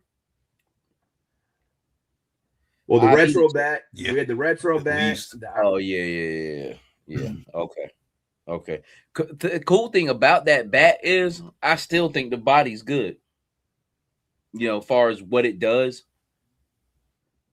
Ken, what's going on? He says Savage, Seagram, Dookie. What up, though? What's hood chat? What's hood with you, family? IG bat, yeah. IG bat though is about 1.5 years now, but they did say that retro bat dropped this year. So yeah, okay. They're on schedule, a bat a year. Arctic Bat re-release. Yes, that's what we were just talking about earlier. That's actually one of the better bats, man. It sucks that it just didn't get put out like that. There's some other bats running around with parts like it, but that Arctic bat really impressed me when I got it in hand. What you think about this custom of Billy? What you think about Billy? Period, Dookie. I've seen two different. I don't know what version I'm going to give him because you got the Storm Shadow version and you got this version. So it all depends which way they're going to go. I mean, he's a dope character, the lore behind him and everything. But to me, it's as a collector, yeah, I'm going to get him, but I'm not overly thrilled about him. Yeah, I wouldn't think Cobra Commander would even have a son. He always kind of came off like gay. like the loafers. Well, I mean, but it is a strong possibility. He had a wife and he had a son, and then he came out of the closet. So I don't know, man. but we can move on from this. All right. Speaking of Lonzo, we got I'm pretty sure this is Lonzo Works, right? Yeah, this is definitely Lonzo's work, man. And I haven't seen this. Won't you explain this, Chris? I haven't seen this week yet. These right here. Well, these are his newer pieces, but these are amazing. And the one on the left with the horse, I'm pretty sure that's the new the Valaverse Blackbeard. It's at least the bottoms. It might be the arms too from that Blackbeard figure. But man, I just love the looks of these, man, because Lonzo is such a dope customizer, man. He doesn't lock himself into one style, man. All right, so as an artist, you can see his figure and automatically know that's a Lonzo piece. Like what you just said, that's Lonzo as soon as you saw it. Correct. But he doesn't just trap himself into one style like an army or sci-fi. He's got different figures, man. And you got a black cowboy and a black samurai right here, man. So two dope ass customs. The colors are popping. I like how the ammo belt almost has like the African color. I know it's shotgun shells, but also almost gives off like the African color flag on it. Oh, red, black, and green. Yeah, that's dope, man. The thing about dope shotgun, it looks like he's painted the shotgun a little bit. It's got like a metallic shine to it. Yeah, he uses different bodies from different lines. I can't because G.I. Joe bodies are so good. It's hard for me to get out of using G.I. Joe bodies. That's why it took me so long to find the Cable body, because I really wasn't trying to fuck with the wrestling body. But it worked out, you know what I'm saying? But that's the thing, is I gotta explore and jump into different bodies. And Lonzo, when I look, I can tell because I just know action figures. Okay, damn, this wasn't a G.I. Joe body. This came from such and such, man. So Jim Rummy says that one on the right reminds me of something you would see on the Boondocks. Yeah, it did remind me of Boondocks. He said, John Battle says, come on, Savage. Cobra was a car salesman. Why wouldn't he have a kid or kids? Yeah, my uncle was a car salesman too. He got a lot of pussy. He did. That motherfucker's known all over town.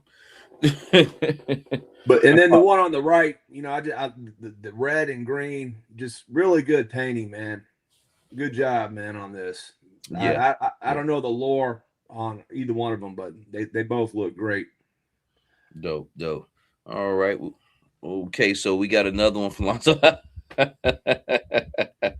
So he damn sure nailed my man on the right. He sent him that picture. He looking up to the side like that. What the fuck is he? Yeah, so I think Lonzo did the guy like a week or so ago, and then the guy came back and had him do his family. So the guy brought his whole family to the battle. The whole family going to war. That's what's up. He's even got some soft goods, man. You see the soft goods that Lonzo has put in there underneath the belt. I mean, that is some really dope shit, man. It's all about the details, the painting on the rifle again, or the LMG or whatever, the AK platform, whatever that is. Yeah. The tiger stripe on there. See, I thought that was one of those new Legacy series vests, but that's that what's the name vest? The grunt. Yes, and what's the name had it too? Quick Kick. The newer Quick Kick had that vest too, but he painted it. So that's dope. That's really good, hiding your parts and pieces. And that's the family right here. You got the mom, you got the son, you got the daughter, you got the Holy Ghost, and everything else. The Trinity. The Father, the Son, and the Holy Ghost. Paul Smoking and Loken says, I can't wait for the Valorverse Extras line hits. This is when I'm going to hit up Lonzo for a custom head sculpt. No doubt, because it has some good bodies to put the use in, man. Shout out to the companies doing, the extras and stuff like that, because that's what I'm looking for now. Just like we just talked, just new bodies to absorb. So Major Marcus Warren has some stuff in here. He says they gave her hair. Laughing my ass off. I like it. Okay, so yeah, what he's talking about is he used that extra head that came with Slice and Dice. It has like the bandanas that come out the back, and so when he did the AI comic book cover, it turned the wraps into like flowing hair in the back. Okay, so I thought that was one of the Slice or Dice. I was like, I wonder if he used that, but great paint job on here. And that's another Valorverse buck. So that's the female Valorverse buck. Oh, is it? Yeah. I can tell by the boots. Yep. Okay. Nice. Okay. That's why they gave her hair. They seen them titties popping up through that chest. Okay. But I like the colorway. It almost reminds me of the original 3.75 Ripcord colorway that was out back in the day. Yeah. Talking about his Ripcord. Yeah, is it Ripcord or Free Fall? Maybe it's Free Fall, but there was one of the parachuters that had like this brown and green camo. I know the old school heads know what I'm talking about. Might have been Free Fall, but I can't remember the name. But I do like that pattern together, that green and brown. Yeah, I like this figure even more that I found out it's a female, because I'm in a thing where I'm thriving to get the more custom female figures in, because you don't have a lot to begin with. That's why I'm so excited about Mistress Armada, just the different things you can kind of start mixing and mashing up to do to create better females, doper female custom figures. And with the slice head and the ribbon in the back, you know what I'm saying, it gives off that female vibe, especially that you put it in that setting. Mr. Roper says them custom boys going hard with it this week. Great work all the way around. Yes, sir. And Jen Rummy and Woody are saying it was Free Fall. Okay. With the paint scheme. Lonzo is saying thank you for the love. Stay tuned, more are coming, and we know that's right, man, because you be putting in the work every week. Hey, and shout out to the 62 people that's in here tonight, and it's almost midnight. Hey, appreciate y'all. Krusty Old Crow just drop in and say what up, Seagram, Savage, and Dookie. That's a sweet looking fig. Yo, shout out to you, Krusty, man, and appreciate your tank review that you did with the phalanx that you got back from Joe Fest, man. I always enjoy that content, man.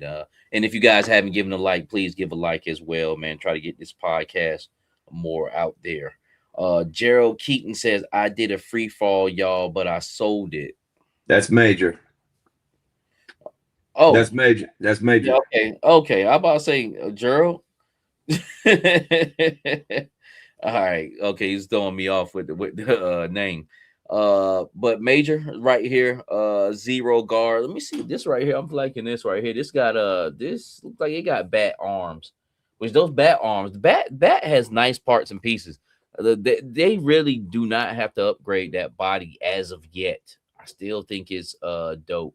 And especially when people start adding that arm. I haven't done that yet. Maybe I can come across a couple of bats. That's what I need. I have no bats broken down in my parts and pieces bin, and I'm pretty sure there's somewhere I can get for cheap. Not that crimson one. Them shits is shitty. But this looks really good. I like the robotic arms on here, man. It's dope. It's dope. And I like the use of the legacy diver head, because it feels like, because that wrap around the head and just seeing the face, that gives it a robotic feel to it, man. So Yep. Very smart use of that head, man, for this custom. Yeah, that looks really good. Great arms. Definitely feeling those bat arms. I got to put them in use. I got to use me some bat parts. I'll put it together. Seeing this one as well. Been wanting to use that mask. That legacy special forces figure, that ain't nothing but just fodder. in my eyes. I can't even see myself just keeping one up regular because I just don't think it fits the bill, you know, of the legacy series that they be doing. I was very excited when I first seen it, and I was excited over the parts and pieces. I was excited over the Papa Shango face, the voodoo face that the black dude got. I was excited over something like this, that bandana to go over the face. I was excited over the way the vest looked. But when you sit up with that figure and you look at his counterparts, some of his colleagues that's in that price range, like Delta, Monster Force, you know, those figures are off the fucking chain. Those are custom figures already coming to you at $40. Really, those figures are your bang for your buck these days. But when you got this fucking legacy, he's got fucking Hulk skin and shit where his fingertips are green. You know what I'm saying? Like, god damn, like shit. I mean, I know he ain't paint his fucking hands. You know what I'm saying? Like, why would you do that? I do like that figure though, man. The price point is like the only thing that really throws it off. You know, if that would have been $35, that would have been a great figure. It makes I it do easier feel you to with the swallow. paint, but it makes it easier to swallow at 35. And I'm gonna say a big pause on that. I don't even play the fucking pause game, but that phrase just sounded fucked up. David says Hat Action Force, the Black Series looks awesome, especially the dry suit diver and the medic figure Bobby's putting out. Look, ill as fuck, I guess. The diver splits in half with a water effect and half submerged. Yeah, I seen those. Yeah, those are dope. I can't wait till they drop. We definitely rock with Valiverse over here. Yeah, I'm definitely gonna fuck with that diver. But yeah, great work, Marcus. Old boy could have got that idea from his 8-year-old son, like I did, because I've had my guy submerged in water for about a year now. It was a great thing to as far as display wise, man. Especially if you somebody who's not working with a lot or you don't plan on doing a lot, just to have that little display and make a setup. I mean, it's almost just like the SARS coming with the triple T, you know. Oh, man. He says they're never heard of that. Hey, but this custom right here, if you follow Major, he's doing like a crew right now, Black Delta 6, and we showed Beachhead his take on Beachhead last week. Y'all remember that? I think Beachhead is in the same crew. And then this is Flint, and then he also has his take on Falcon with the goatee, and he's doing the same thing you were talking about with Cable right here. We're using the skin tone as like one of those black, what do you call those shirts? Like the athletic shirts that are skin tight, like a dry fit or something. Like a dry fit shirt. But this is his take on Falcon. This is that Falcon head that everybody hates, and he put a goatee on him, man. And look how much that goatee changes the look. It looks better. It looks better now that I see it. Like, damn, that is that Falcon head. Hey, but check it though. What he did right there is the same thing Hasbro did in-house with the fucking Range Vipers. That wasn't nothing but Outback's upper body. They painted the fucking arms compression. Black. Yeah, compression would be a better word. So yeah, man. So shout out to that, man. That looks good. And yeah, so hey, it's just like in real life. Some guys look better with a goatee on their face.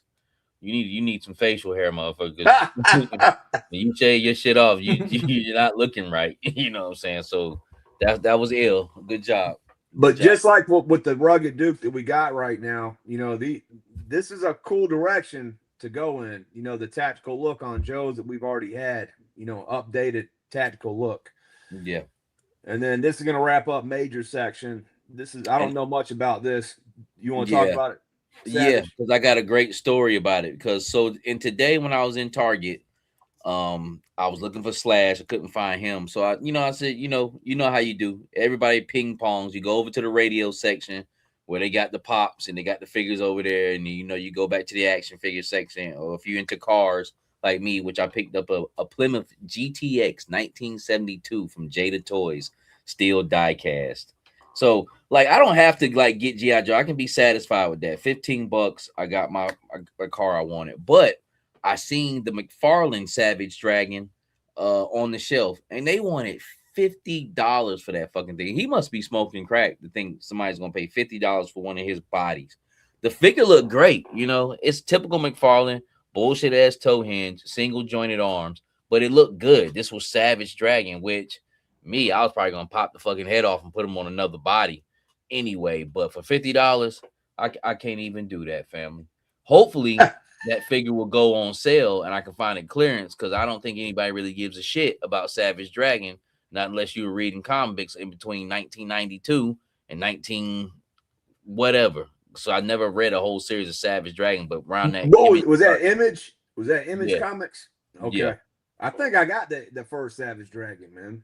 Yeah, I got one too. I gotta check in my comic book chest and just go back to my comics again. But he's a cop in Chicago. That's all. He's not like I know Duke. You said he was like Incredible Hulk. He's strong and shit, but I don't think he's anything like that. He's just, you know, cool figure. But getting to the custom, great job, Major. Looks like he has Sergeant Slaughter's upper body, and I don't know who bottom legs. Those Valaverse bottom legs he has on there, but looks like Shipwreck shoes, man. Yeah, but you know, Shipwreck and Sarge wouldn't match up like that. You know, Savage is kind of those aren't Shipwreck. That's Tunnel Rat. Tunnel Rat's legs. That's Tunnel Rat. I'm almost guaranteed it's Tunnel Rat, or at least the shoes are Tunnel Rat shoes. Shipwreck's pants, and it looks like maybe Tunnel Rat's waist. And then again, I don't know the scale of this. That McFarlane Savage Dragon is big, and Savage Dragon is a if you were gonna do Savage Dragon in a 1/12 scale line, he would be the size of a McFarlane figure. He's a big motherfucker. He's not, you know, astronomically big, but you know, if it was real life, he'd probably be about like close to 7 feet tall or something like that. But I don't know the size, because this head, Major Marcus told me he got it off a figure from like 20 years ago, I guess, like when they, you know, put out something a long time ago. So it might not have been huge, but this is dope though. I'm loving the color, the paint on this. This looks really, really good, man. And this is what I would do with it. This is a beautiful thing in a day and age of golden age of action figures, where you can customize what you want and damn that make it look like it came out of a fucking store. You don't know how great I felt. No, I was right. Give it up for Seagram. It was Shipwreck. It's Shipwreck. Okay. So and I wasn't thinking it would fit on it, because I don't really know how big in scale this figure is, but it does look like Sarge's upper body. But yeah, man, shout out to all the customizers out there, man. You know, you can really get busy and make it look like this right here looks like this a company produced this, you know. Oh, that's what I was about to say. Shout out to Roper, man. You made me feel really good when you said that Stalker looked like Hasbro produced it. And I always felt like that figure, you know, could be produced just as it sits. And a shout out to a whole bunch of we do some great customs, and sometimes we go into the theme of our own you know, imagination of mine and that, but sometimes we make shit like that Dennis Rodman that Lonzo makes a bunch of great figures, hundreds of them. But that fucking Dennis Rodman, I could see that figure being sold in an era, you know what I'm saying, when Dennis Rodman was at his height, if he acted right, you know what I'm saying. So shout out to everybody, man. Shout out to Savage Dragon, man. This shit is dope. The only thing I gotta say is, if you look real close behind Savage Dragon, that Stalker on a cowboy body, I can't wait to see what that is, man, down the line. With the I think he might have already put that out. Maybe you might be right, but it looks dope. I can't wait to see it better. Yeah. All right, Dookie, the floor is yours. You've been quiet the last 30 minutes, man. So the floor, homie. All right, so this all started off with, everybody knows I already got my bars now. I got Z bars, T bars, and apes. So those of you that are trying to buy Marvel Legend bikes and you don't have apes because the Punisher bike's $120 and the damn what's the other one? Captain America bike's $120. My bars fit right into these. Like I said, 3 different bars. But where this comes about is I got my fairing in. So that's what we call outlaw fairing in the motorcycle world. Based off a Dyna fairing, of course, where it's not going to be percent accurate, but it's right here, pops right over the headlight. You ain't gonna do anything but just put this on. And I've got 3 different styles or 2 different styles. Hey, hold on 1 second. When I was all the people, Dookie, For all the people who don't know what a fairing is, make Yeah. sure they know what the fairing is. So what area? So if you look on the picture, between the handlebars, the top of the handlebar, or the bottom of the handle, top of the forks, which is above the wheel, between the two orange lights, which are your turn signals, that little piece right there, right here, is a fairing. This goes over the headlight. That fairing blocks wind for most riders. But I started with the apes, the handlebars, and now I'm on to the fairings. And I've got more stuff coming on the back side of the bike soon. So we're getting there. But how this started was I went ahead and started with and put the fairing on that I got in. And then I was like, man, my boots ain't looking right. So Vane was actually sitting by the window, leaned up against the wall. And I looked at his boots and I was like, I wonder if those things will fit. Late at night, I just watching TV. It hit me. I was like, Vane's sitting right there by the wall. And I just grabbed my figure, went over, did a savage, boiled and popped the damn boots off, boiled and popped my shell toes off, and popped on those strap boots. Vane has the most authentic motorcycle boots of any action figure I've ever seen. Straight strap with the hoop. That is a biker boot through and through. I just got to scuff them up and make them look better. So, yeah, that dude looks tough now, Dookie. That figure looks real tough, man. Yeah, and that right there just set it off for me. Like I put that on, I was like, damn. Like, why did I not think of this 2 months ago or a month ago when I got Vane? You know, a lot of times Valorverse parts don't match up with G.I. Joe. So you kind of get your, unless you're putting on web gear and shit like that, but I'm talking about like compatible parts, like snapping and playing and like that. So you just kind of like, they'll match up for Marvel Legends, but G.I. Joe is almost like he did that shit on purpose. So that's awesome that ended up happening like that. And then with this, that led me to what laying in my drawer over there. About 8 Wolverines that come with that damn bike, right? So I did the same thing with Wolverine's boots and popped them on, and it gives an old cowboy look to a regular boot look. Nice. So you can take the Wolverine boots off and pop those on Shipwrecks, Flags, or Tunnel Rats or something like that, and now they're wearing regular kicker boots instead of wearing like, you know, a sneaker or an ugly looking boot that a biker wouldn't wear. And everybody thinks, oh, Jax Teller wore white Nike Air Force Ones. And you don't wear that in MCU world. I did with shell toes, but I was a rarity. Most guys are rocking boots, and there's a reason for that. They don't call them shit kickers for nothing. But so with my fairings and with my bars, these are the 3 options that I've with the bars have come up, and then with the fairings in the front there, and it just gives it a different look. I'm really feeling those Z bars, man. Yeah, and Seagram hit me up, and when Romel from Mini Arms Depot said, "Hey, I got your fairings done. This is what I came up with," and I was like, "Man," he sent me the picture of the clear one. I was like, "That ain't gonna look right." But when I put it on the bike, I was like, "Damn, that looks real good." So it's either it's gonna be white or the black with the see-through, and the see-through came out really good. And again, these things just go right over your headlight. You got a question right there, Dookie. Yeah, we know who that guy. Post Troll, he knows who it is. Some old rusty dude. You got me all messed up now. Threw me off. But yeah, these fairings and these bars, they give it a different look. And I just ordered today. I got 4 bikes in from eBay.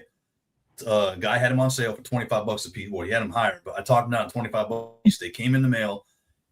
What happened? I was missing bars, a set of bars. So thankfully, I've got my own bars, and I'm going to go higher anyhow because I don't like the small bars, the Wolverine ones, which is the low-hanging bars. So when I say apes, you're going to ride with your arms up. So that's what I got going on. Nice. And this is all leading to something bigger and better coming down the road.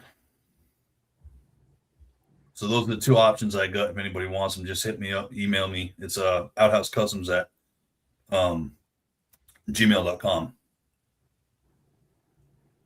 Yeah, see, because I got I think how many regular Punisher bikes. A lot of shit I did years ago. I did not know why I was fucking doing that shit. Every week I will buy one of those black Punisher bikes in 2020. They were like You get $25. on cheap though. Yeah, I I was like, well, fuck it. I don't know what told me. I was like, I don't know if these shits is gonna be around like that. Let me just get like 7 of these shits. I sold one to Woody. I think I got like 6 left, which I'm gonna keep all of them. But being that you got those handles now, like I never really wanted to do anything to those bikes, but with those handles, now all 3 of these black bikes look different. And I don't have damn right. Hell yeah. I might I remember you customize saying one of that, them. Savage, that you got a bunch of these. I remember you talking about how you got a bunch of these, man. I remember that. Yeah, nah, they were $25 a piece, free shipping. Guys was busting down that Punisher set on eBay, and selling them off like that, man. I was gonna buy more. I wish because I was like, man, I should get like 15 of these shits. But something stopped me from doing it. I got my mind on something else, and I ended up with like seven of them shits, man. But I'm only probably gonna customize one of them, and the rest I'll just probably do the little different handles with those lights on there. But I do know the direction of how I want to do my bikes now. I want to. That fucking Recondo with the cowboy hat, I always picture him with a bike. I want my Xandar to have a bike, and then we're gonna try to see what we can do with that 4-wheeler. Oh, that's a good idea. I got plans. I like that. Yeah, so All right. that literally just flies right over the headlight. That's it.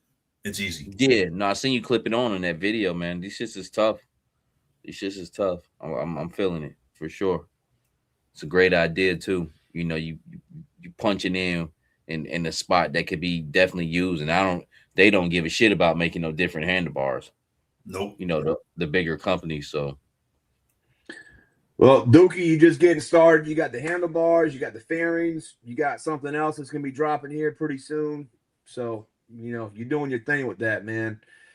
But what you really did your thing with was this thing right here, man. This thing right here was dope.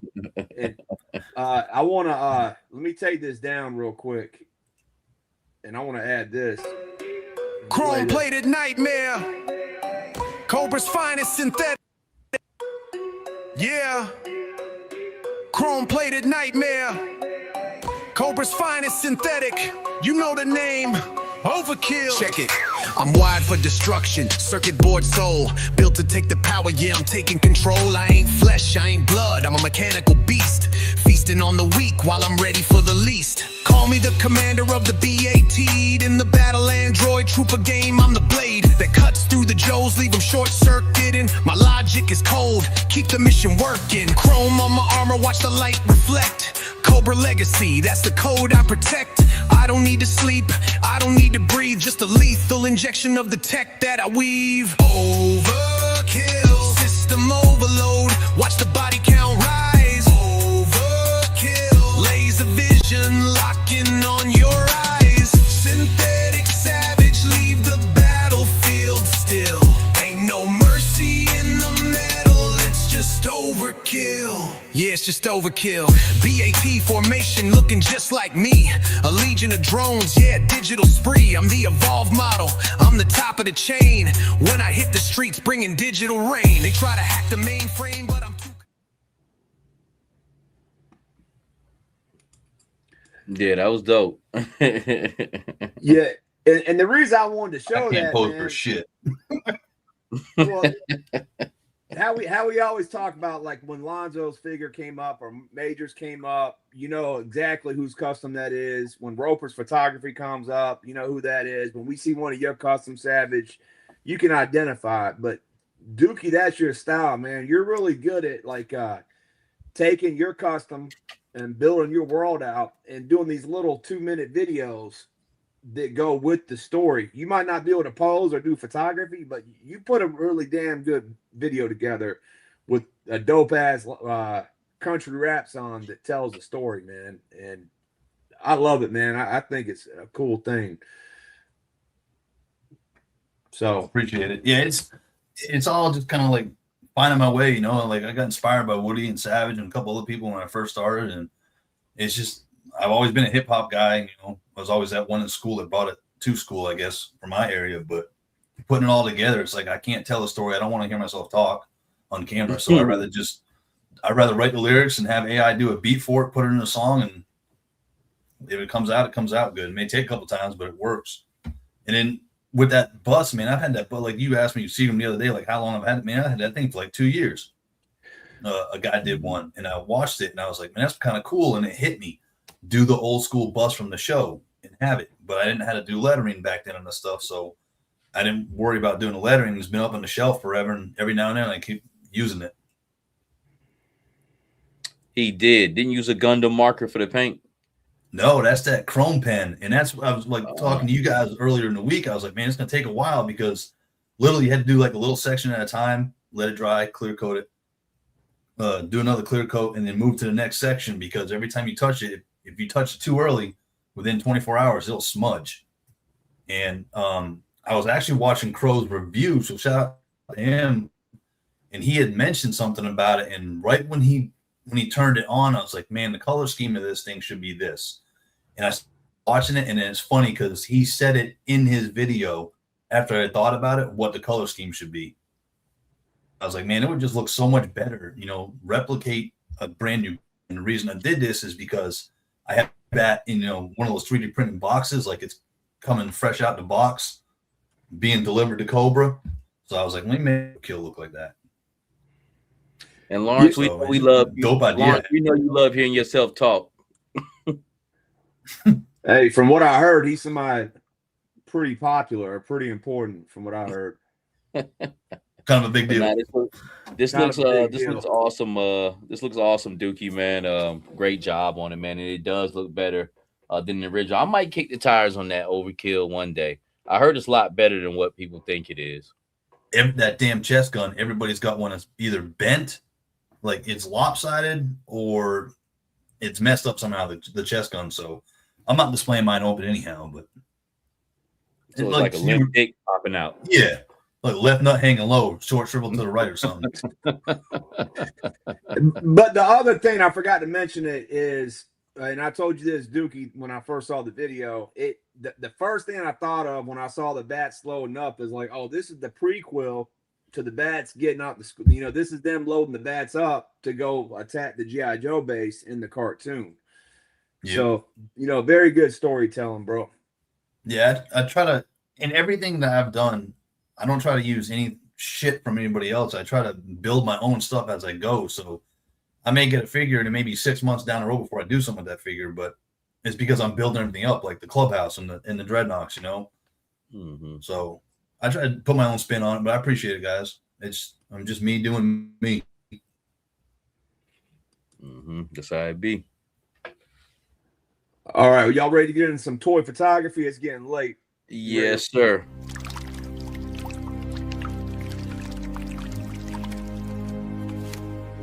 Look at this. Look at this. Every time I be talking, you just hit this shit.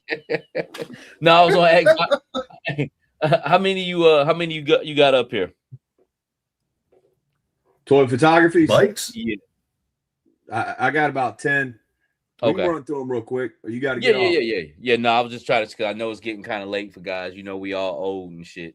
But Dookie, I mean, I'll let you go ahead. This is yours right here. Man, I started setting this up last night. I was like, I had the bars and the fairings, and I'm getting ready to show I got the fairings in, and I was like, how am I going to do this? So I just set this up in a living room on a little coffee table watching wrestling last night, and I got that little mat. I don't even know where I got it from. I think Amazon. I just lined them up, and this was just a photo that came out of that video. So kind of came out dope.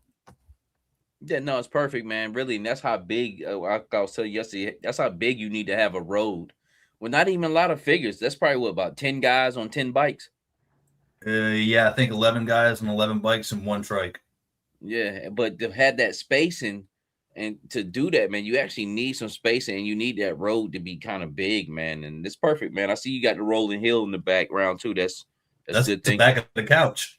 And I thought about putting my police stinger in the background like they were being chased, but I just didn't do it yet. That hill gives a perspective though, and depth. You needed that. And that's what I was thinking. Like Savage, you said it before, set the shot up as you're looking through it. Like usually I set everything up and I'm like, this looks cool. Then you try to take a video or a picture of it, you're like, man, it looks like shit.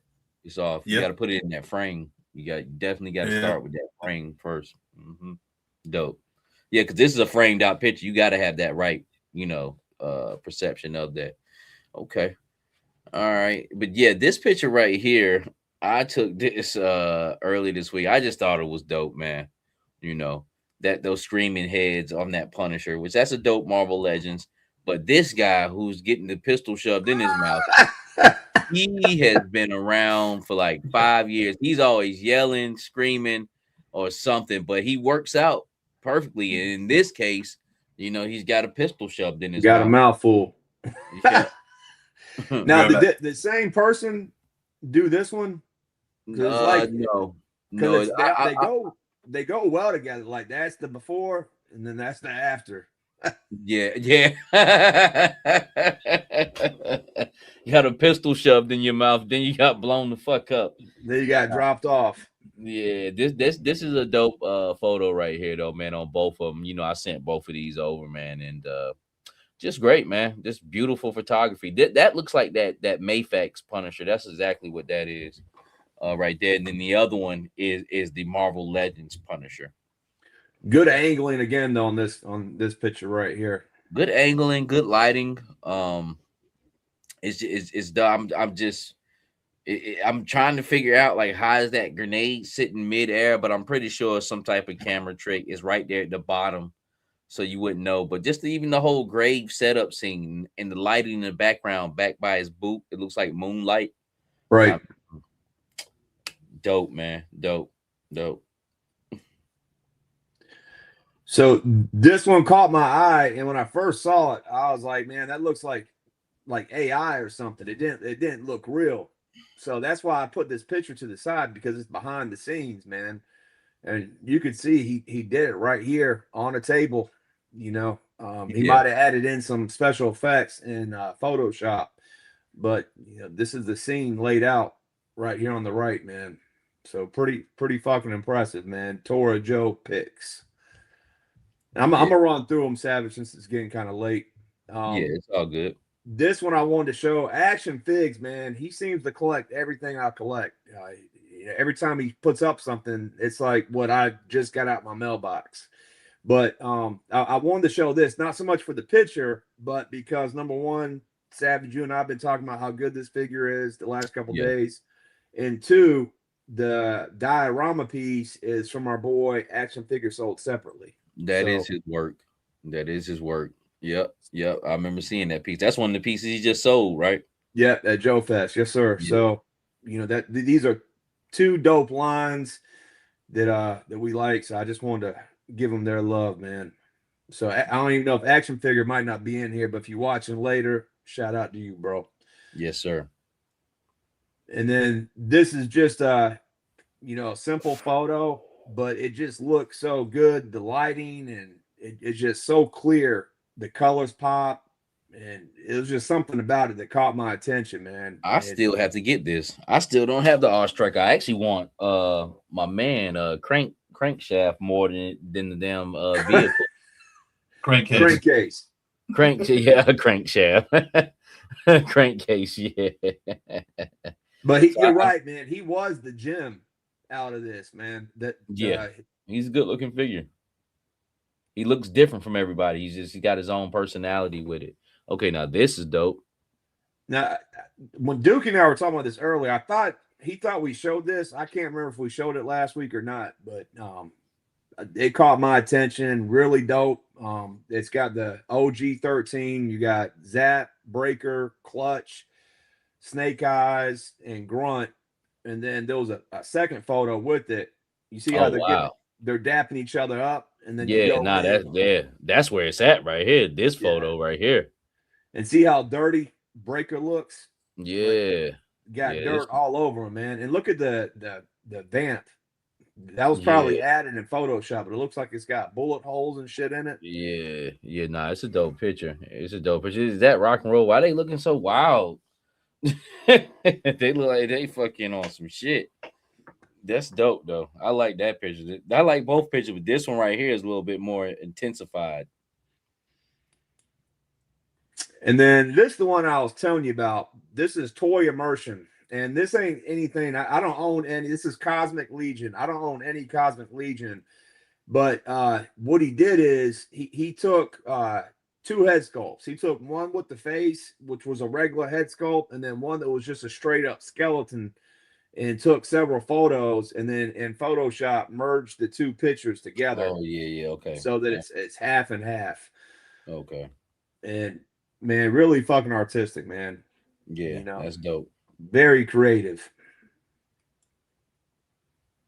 This picture is just insane. Dope photography. You could tell he just took the kill shot, coming out the water, caught him off guard. Is that one of those divers? I think that's the blowback figure. Okay. I might be wrong, but I think that's the Valiverse blowback that came with the ghillie suit originally. With that into 60th diver's head mask on it. Okay. Okay. That's dope. And then a Python Patrol. Is that a Python Patrol on the right? Yeah. Yeah. The forefront. Yeah. Yeah. But again, I love people being outside, playing with their toys, taking pictures, getting dirty. That was a good idea to use that 60th anniversary breather.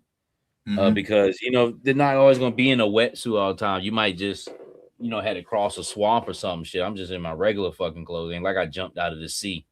You know what I'm saying? But I do need that breather though. You know what I'm saying? Like, so, but all the rest of this shit I'm keeping on. So that was dope. That was dope. That's one of the things I really do like about that 60th anniversary. I need to buy a couple of more of those. Those are at BBTS. That's kind of like one of the last spots those are left at for regular price. If anybody's looking for the divers, 60th anniversary divers, the black joints. It's just a Monster Force figure that's got that this ghost of Donner Pass. Oh, okay. Donner Pass is a real story with featuring cannibalism. But this is one of those heads that came with the General Brown figure. So it looked like they smoking reefer. It does. The one on the right looks like he's got a blunt in his hand. Yeah, like he got a blunt. He about to do a Donner Pass. Pass that shit. Puff, Donner Pass. That's what the dude behind him saying. Puff, Donner Pass, motherfucker. That's awesome. That is awesome. We almost done, man. I know you want to get out of here, but I think this is an extreme sets diorama, and then these are the temple. I don't know who that is in the middle coming out of it, but then these are those the Agents of Omega. This shit right here. Great set, man. I got this the original one. They had it again, a re-release with the different head at Joe Fest. I didn't pick that one up, but great figures, man. And you could almost use that snake, that big ass snake that came with it, to come out of this hole right here. But dope figure, man. That's a good colorful photo. It's real rich. Love how they got the light coming out behind it, like there's a fire going on back there. Yeah, the vibrance of that backdrop there. That's really what's making it. But this is dope. I didn't have a chance. I don't know if I'll get into all those other ones, those Monster Force figures with the snake and shit. I don't know. We'll see one day, maybe. But there's just so much shit going on, man. Like I just had to pass on that set completely. Man, you ain't lying, man. I was watching right before we came on. 610 and Super Dave had a show on right before us, and they were going through all the stuff for Sdcc, and they went all the way up to almost 2028 of stuff that might be coming out or could be coming out, or wink wink that is coming out. And man, you think about all the stuff that they're talking about, all the stuff that we've gotten the last couple of years, and then all the stuff that Valiverse has coming out, all the stuff that Skeletron has coming out, all the stuff that Big Bad Workshop has coming out, man. It's like, man, there is so much dope shit, and we already have so much dope shit in our house, man. It's like, you gotta pick and choose your battles. You gotta pick and choose a battle. Just like I'm looking to the left here, I got two polar bears up here. Shout out to White Mike. But in front of those polar bears is a Sabretooth builder figure that came from Marvel Legends. I mean, I know that's so fucking random, but all of them shits is dope. You know what I'm saying? And that's the most randomest shit I got in here. But what's going on here? This year, your girl. Oh, okay. instantly in. Yeah. You clout chaser, you, Mike. Yeah, I forgot about that shit. Yeah, motherfuckers talking shit. But okay, so yeah, this looks like Scarlet and what's the name? Zarana, not Zarana, Zanya. Yep. Zanya. Zanya. Yeah. But just a dope action pick, man. Like the way Scarlett has that hand up blocking the kick, Yeah. very dope. This one right here, though.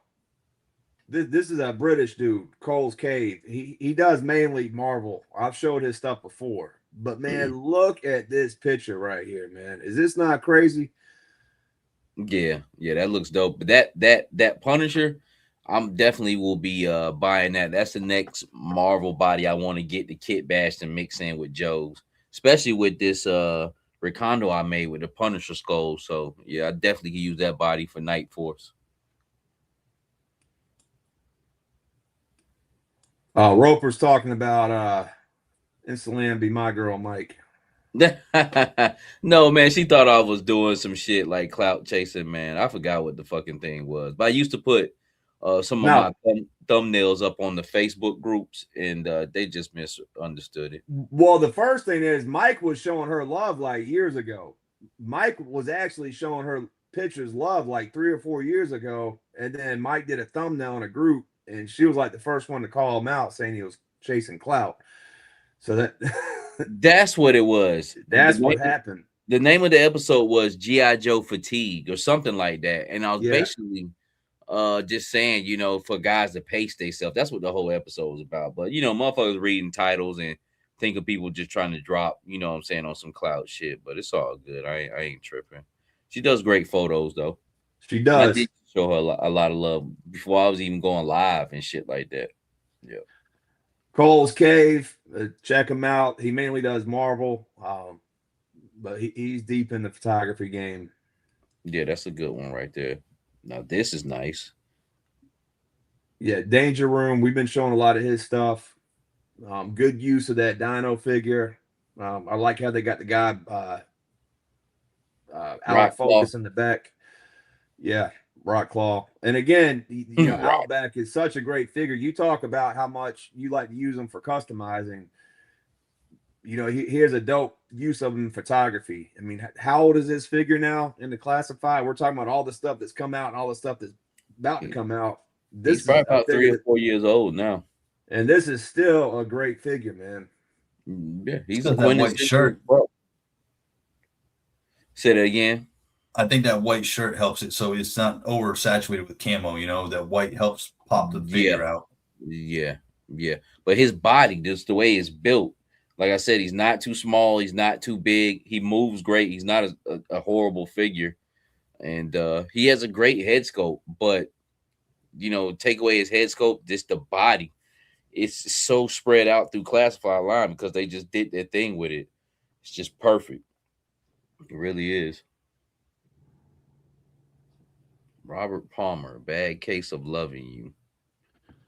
That's that 80s. Well, this is Chevy too, who he's done a bunch of these photos. It's almost like an ongoing story, but it looks like the Joes just whooped their ass in battle, and now they're doing the right thing, Doc and Lifeline, tending to the wounded, even though they just got done fighting them.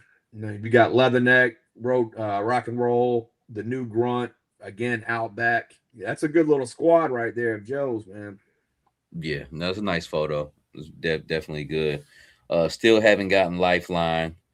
I'm gonna have to just wait later on down the road to get him. Just one of the figures that really. But I brought a Hydro Viper today, man, and I do like the Hydro Viper, man. But this pricing, man, has gotten way too out of hand, man. Be honest with you, on the G.I. Joe side, man, it's gotten way too out of hand, man. They need to bring that shit back down to $25. Like, for real, for real. You got Olu in the chat. Oh, Olu, what's up? What's up with you, man? He says, I'm late. What's up, y'all? What's going on, family? We got Soldado. Javier, what's going on with you, fam? All right, and then another line. This is the NECA Mummy, and then these are the I got these. These are great figures, man. These guys, I forget who they're with. Like, is it Mythic Legions or It's Mythic Legions. but man, great figures and the stuff they come with.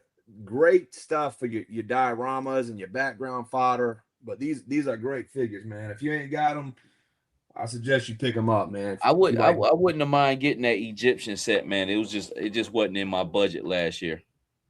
What up, Comic Blunder?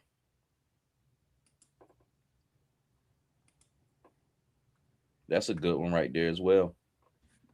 G.I. Joe Foulmouth. I'm not sure what horse this is, but you know, fucking samurai riding into battle, man, whooping some ass. And it's just an action shot where you feel like you can see this happening, man. Like you feel like Budo coming in and swinging that whatever that is. It looks like the Cobra La. Yeah, that's what I thought it was. I look the Cobra La piece, and it is. If you said it, and I'm looking at it from here, it's that. That's dope though. The horse looks good. Hustle the big horse. And then we got Plastic Fantastic. I got 3 of his photos back to back, and then I think we got Roper. That should be it. But another good use of Overkill, Dr. Mindbender, Dr. Venom. It's like they're putting Overkill together. But I mean, this is just great photography, man. I don't know how he did this with the colors, with the filter, but just really cool colors, man. Yeah, that's usually his style right there. That filter he uses on there, which is dope. But he had some great setup scenes. He had one picture on there with these fences, 3D fences he printed about a year ago, and he had a picture of Outback being handcuffed and walked into like a facility. Yo, that shit was fire. But yeah, he did the dock scene here as well too. Them Figma horse only $30 on eBay. I know people looking for horses for sundown. Oh, is that what it is? Oh, yeah, wow. I just looked it up. It's like $30 on eBay. That's cheap compared to that other one, Savage Crucible. I think it was like $100.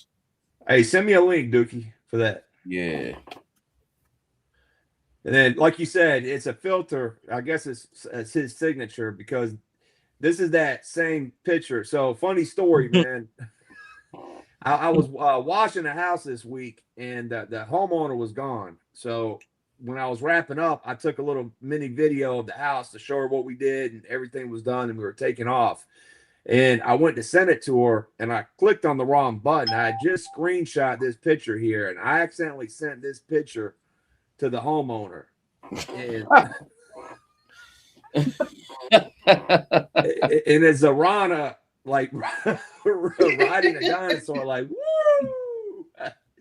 So I can only imagine what the homeowner was thinking when she saw this.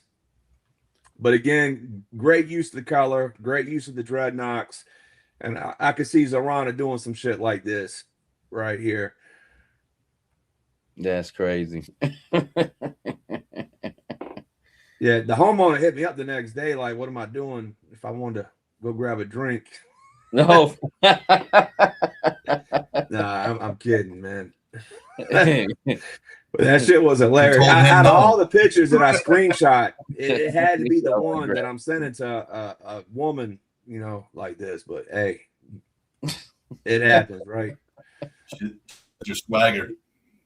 Here's one more behind the scenes. You know, again, snow job sitting on the mountain, and you would think that that's like AI or photoshopped in, but you know that's a real picture on the side.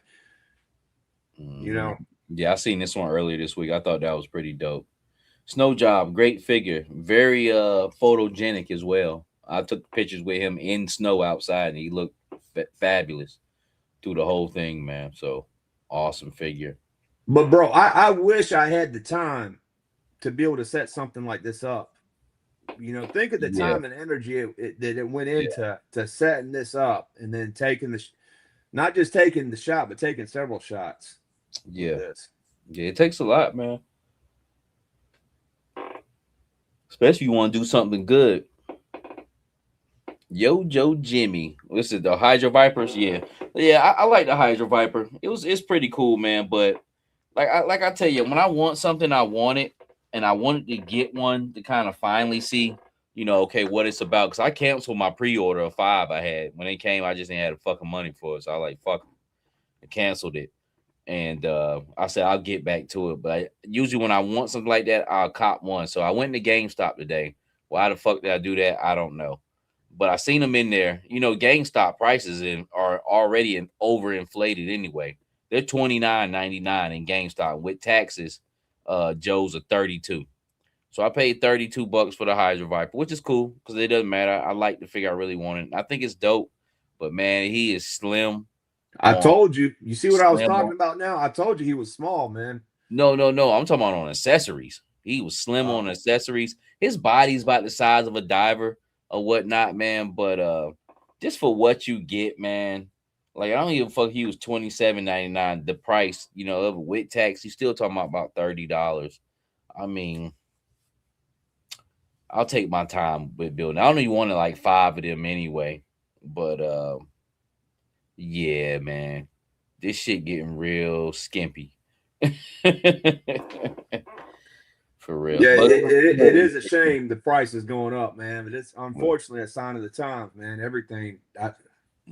Remember I said I went to Olive Garden yesterday. It was just me and my son at Olive Garden. We got a appetizer and 2 entrees and 2 sodas, man. And after tip, it was $80 fucking, man, for damn Olive Garden, bro. Yeah, which they suspect too. But what you got going on in this photo? What's going on here? Yeah, well, just a dope photo. The Hydro Vipers. It looks like they're trying to investigate down Trouble Bubble, but what I really like is the layering of it. You got the Trouble Bubble, you got the dude's helmet that fell off at the front, and you follow it up. You got the Trouble Bubble, the 2 Hydro Vipers, then you got the Stingrays. You got one in the middle, then you look to the right, you got another Stingray off to the right, you got another Hydro Viper coming in. So just good storytelling, man, with this. Dope. Yeah, that's dope. This is the last one before we get to Roper. You added some pictures at the last minute, which bumped them up. Who? Man, for this, he said 10 pictures. This shit been 40 fucking pictures, dude. That's a dope photo right there. Fiona is one of the most underrated pieces in the classified line. She is that crocodile. Yeah, she can be photographed so well in so many different ways. Yeah. This looks realistic right here. The texture, the coloring, in the photo. It doesn't have, like I'll take some real colorful like pictures and shit where it doesn't really look realistic, but it's got a nice vibrant look to it. This has more toned down, more earth tone, and it looks real. It looks damn real. That's why I put this photo in. I wasn't gonna put it in, but man, it looks damn real, man. Like them Crocs are coming at you. Yeah, that's ill right there. And even the way the water is murky and muddy. Yeah, well, about to say the water is real. That's real fucking water that he put. I don't know where they at. It's so closely cropped in, you can't tell the scene, but it's real water. God damn. Man, I ain't fucking with you, man. Only the next one's Mr. Roper. Now the next one is Mr. Roper. This is Toylands though, but this is dope. This is that MMM Toys, man. They make great dioramas, man. This piece right here, I got a bunch of these. Let's get on the Roper. Hey, but now go back to that. No, fuck you. You want to do pictures, motherfucker? Let's talk about it. Shit, we might as well stay up about 2:00 in the morning. Hey, but this right here looks like the Crypt Keeper's house. I actually like that though. That's pretty dope. I might watch the Tales from the Crypt when I go upstairs. Got the smoke in the back. The cloud coming through. Yeah, you know how you go down that spiral staircase that he had in the beginning, and he'd be like, "Hello, kitties."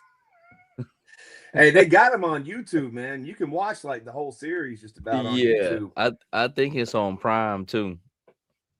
Yeah, they said he was selling reefer out that old house. But yeah, this is Mr. Roper right here. Yeah, this is the one I seen earlier this week. Is that he put the Skeletron shit? I didn't even Yeah. notice that was the Skeletron. Oh man, yeah, that jungle trooper, dope, and it's going up against a bat. I like that he uses the fireworks, the sparks and shit, man. That is awesome right there, man. With the shutter effect, you can just catch that. You know what I'm saying? I got to learn how to do that.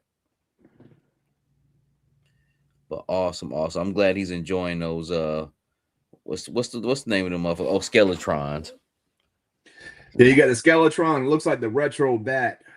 Yes. Yep. It's got the little cannon arm on, but dope picture. And the timing, man, he must have took probably, just you had to take probably like a bunch. I don't know how you do it, but I guess you just keep hitting the button or just take a bunch of pictures, man, to be able to capture it at the right time or layer it in. Maybe take a couple pictures and layer it in. I don't know how he did it, but yeah, you try to catch it or you layer it, from what he told me. Right there, Mike. Okay, yes, I got a behind the scenes for this one, Mike. I showed the sparkler in it. Yes, yep. Yeah, I gotta check that behind the scenes out. Yeah, you take a few pictures and then you layer it in. Yes, yep. So you can almost get the perfect picture. Not almost, you do. From all the pictures you took when it comes to that. That's them smoke effects and them sparks right there, man. That shit is fire, man. What do you mean? Same thing with that Cosmic Legion with the one head and the skeleton head. Same thing. Yeah, layering it. My bad, Dookie. What were you saying? What do you mean by layering? So you take the picture several times. So like the one with the Cosmic Legion, you take one where he's rocking like the real head. Mm-hmm. Then you take another picture where he's rocking the skeleton head. Or in this picture, in this instance, you take a picture where the sparkler is doing one effect. You take another picture when it's doing another effect. And then you layer them in Photoshop or whatever. It's compressing the picture. Like he might, like some of them sparkle flares might came from picture number 5. And then some of them other sparkle flares may came from picture number 3. And that shutter is taking that picture. Like, you know what I'm saying? Like you're getting, when you hit the button, it's almost like it's taking 5 pictures. Or like what he said, fancy shit. Fancy shit. But yeah, you basically compressing your picture on the one, because you can't catch those sparkles like that, like freezed up like that, just taking one picture. You have to take several. Yeah, but now that's awesome, man. We'll see what Mr. Roper got in store. Now, put the round of applause button on for this.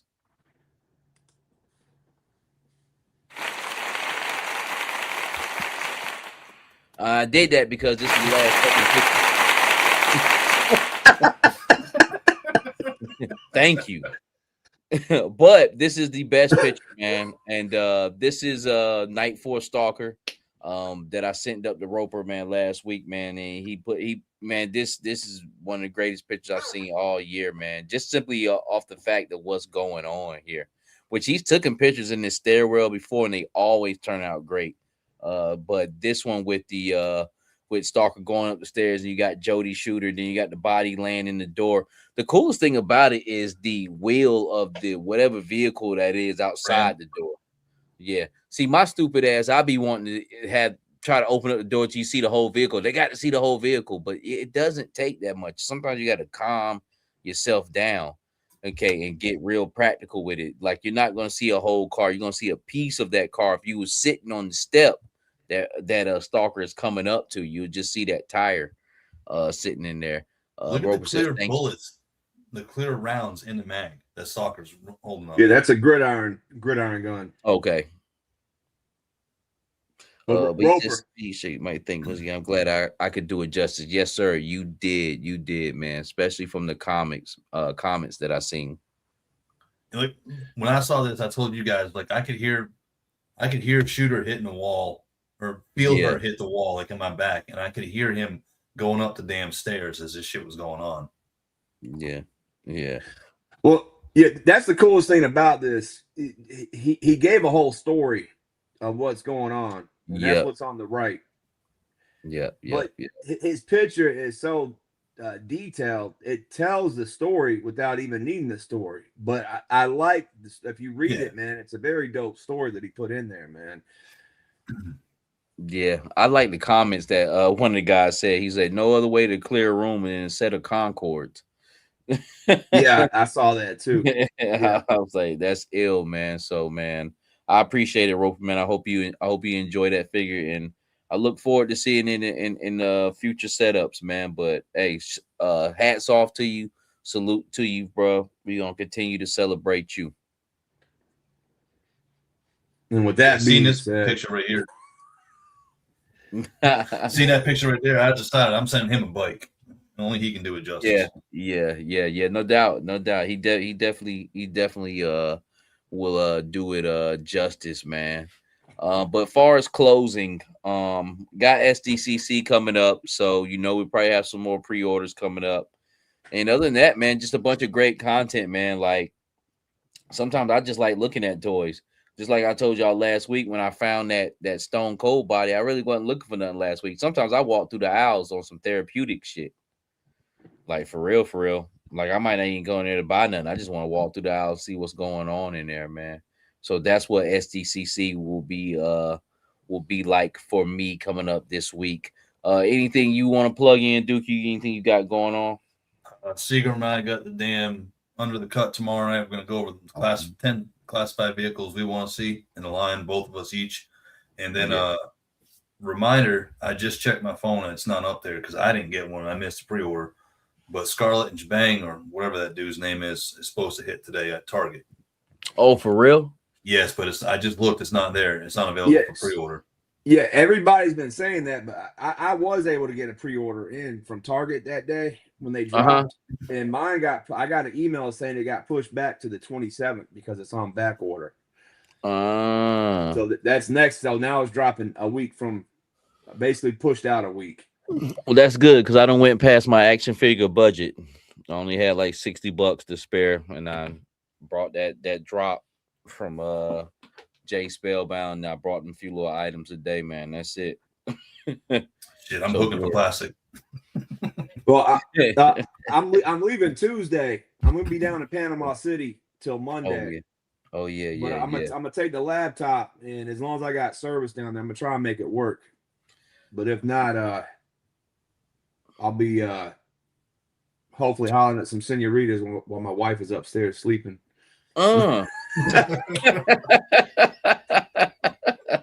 So we enjoyed having you on the show, Seagram. This is your last show. No, hopefully I'll have service, man, because I enjoy doing this, man. Even though I will be on vacation and escape from reality, this is still my escape, man. I really enjoy doing this, man. So shit, if I was at the beach, I wouldn't be paying. I'd leave it to y'all motherfuckers.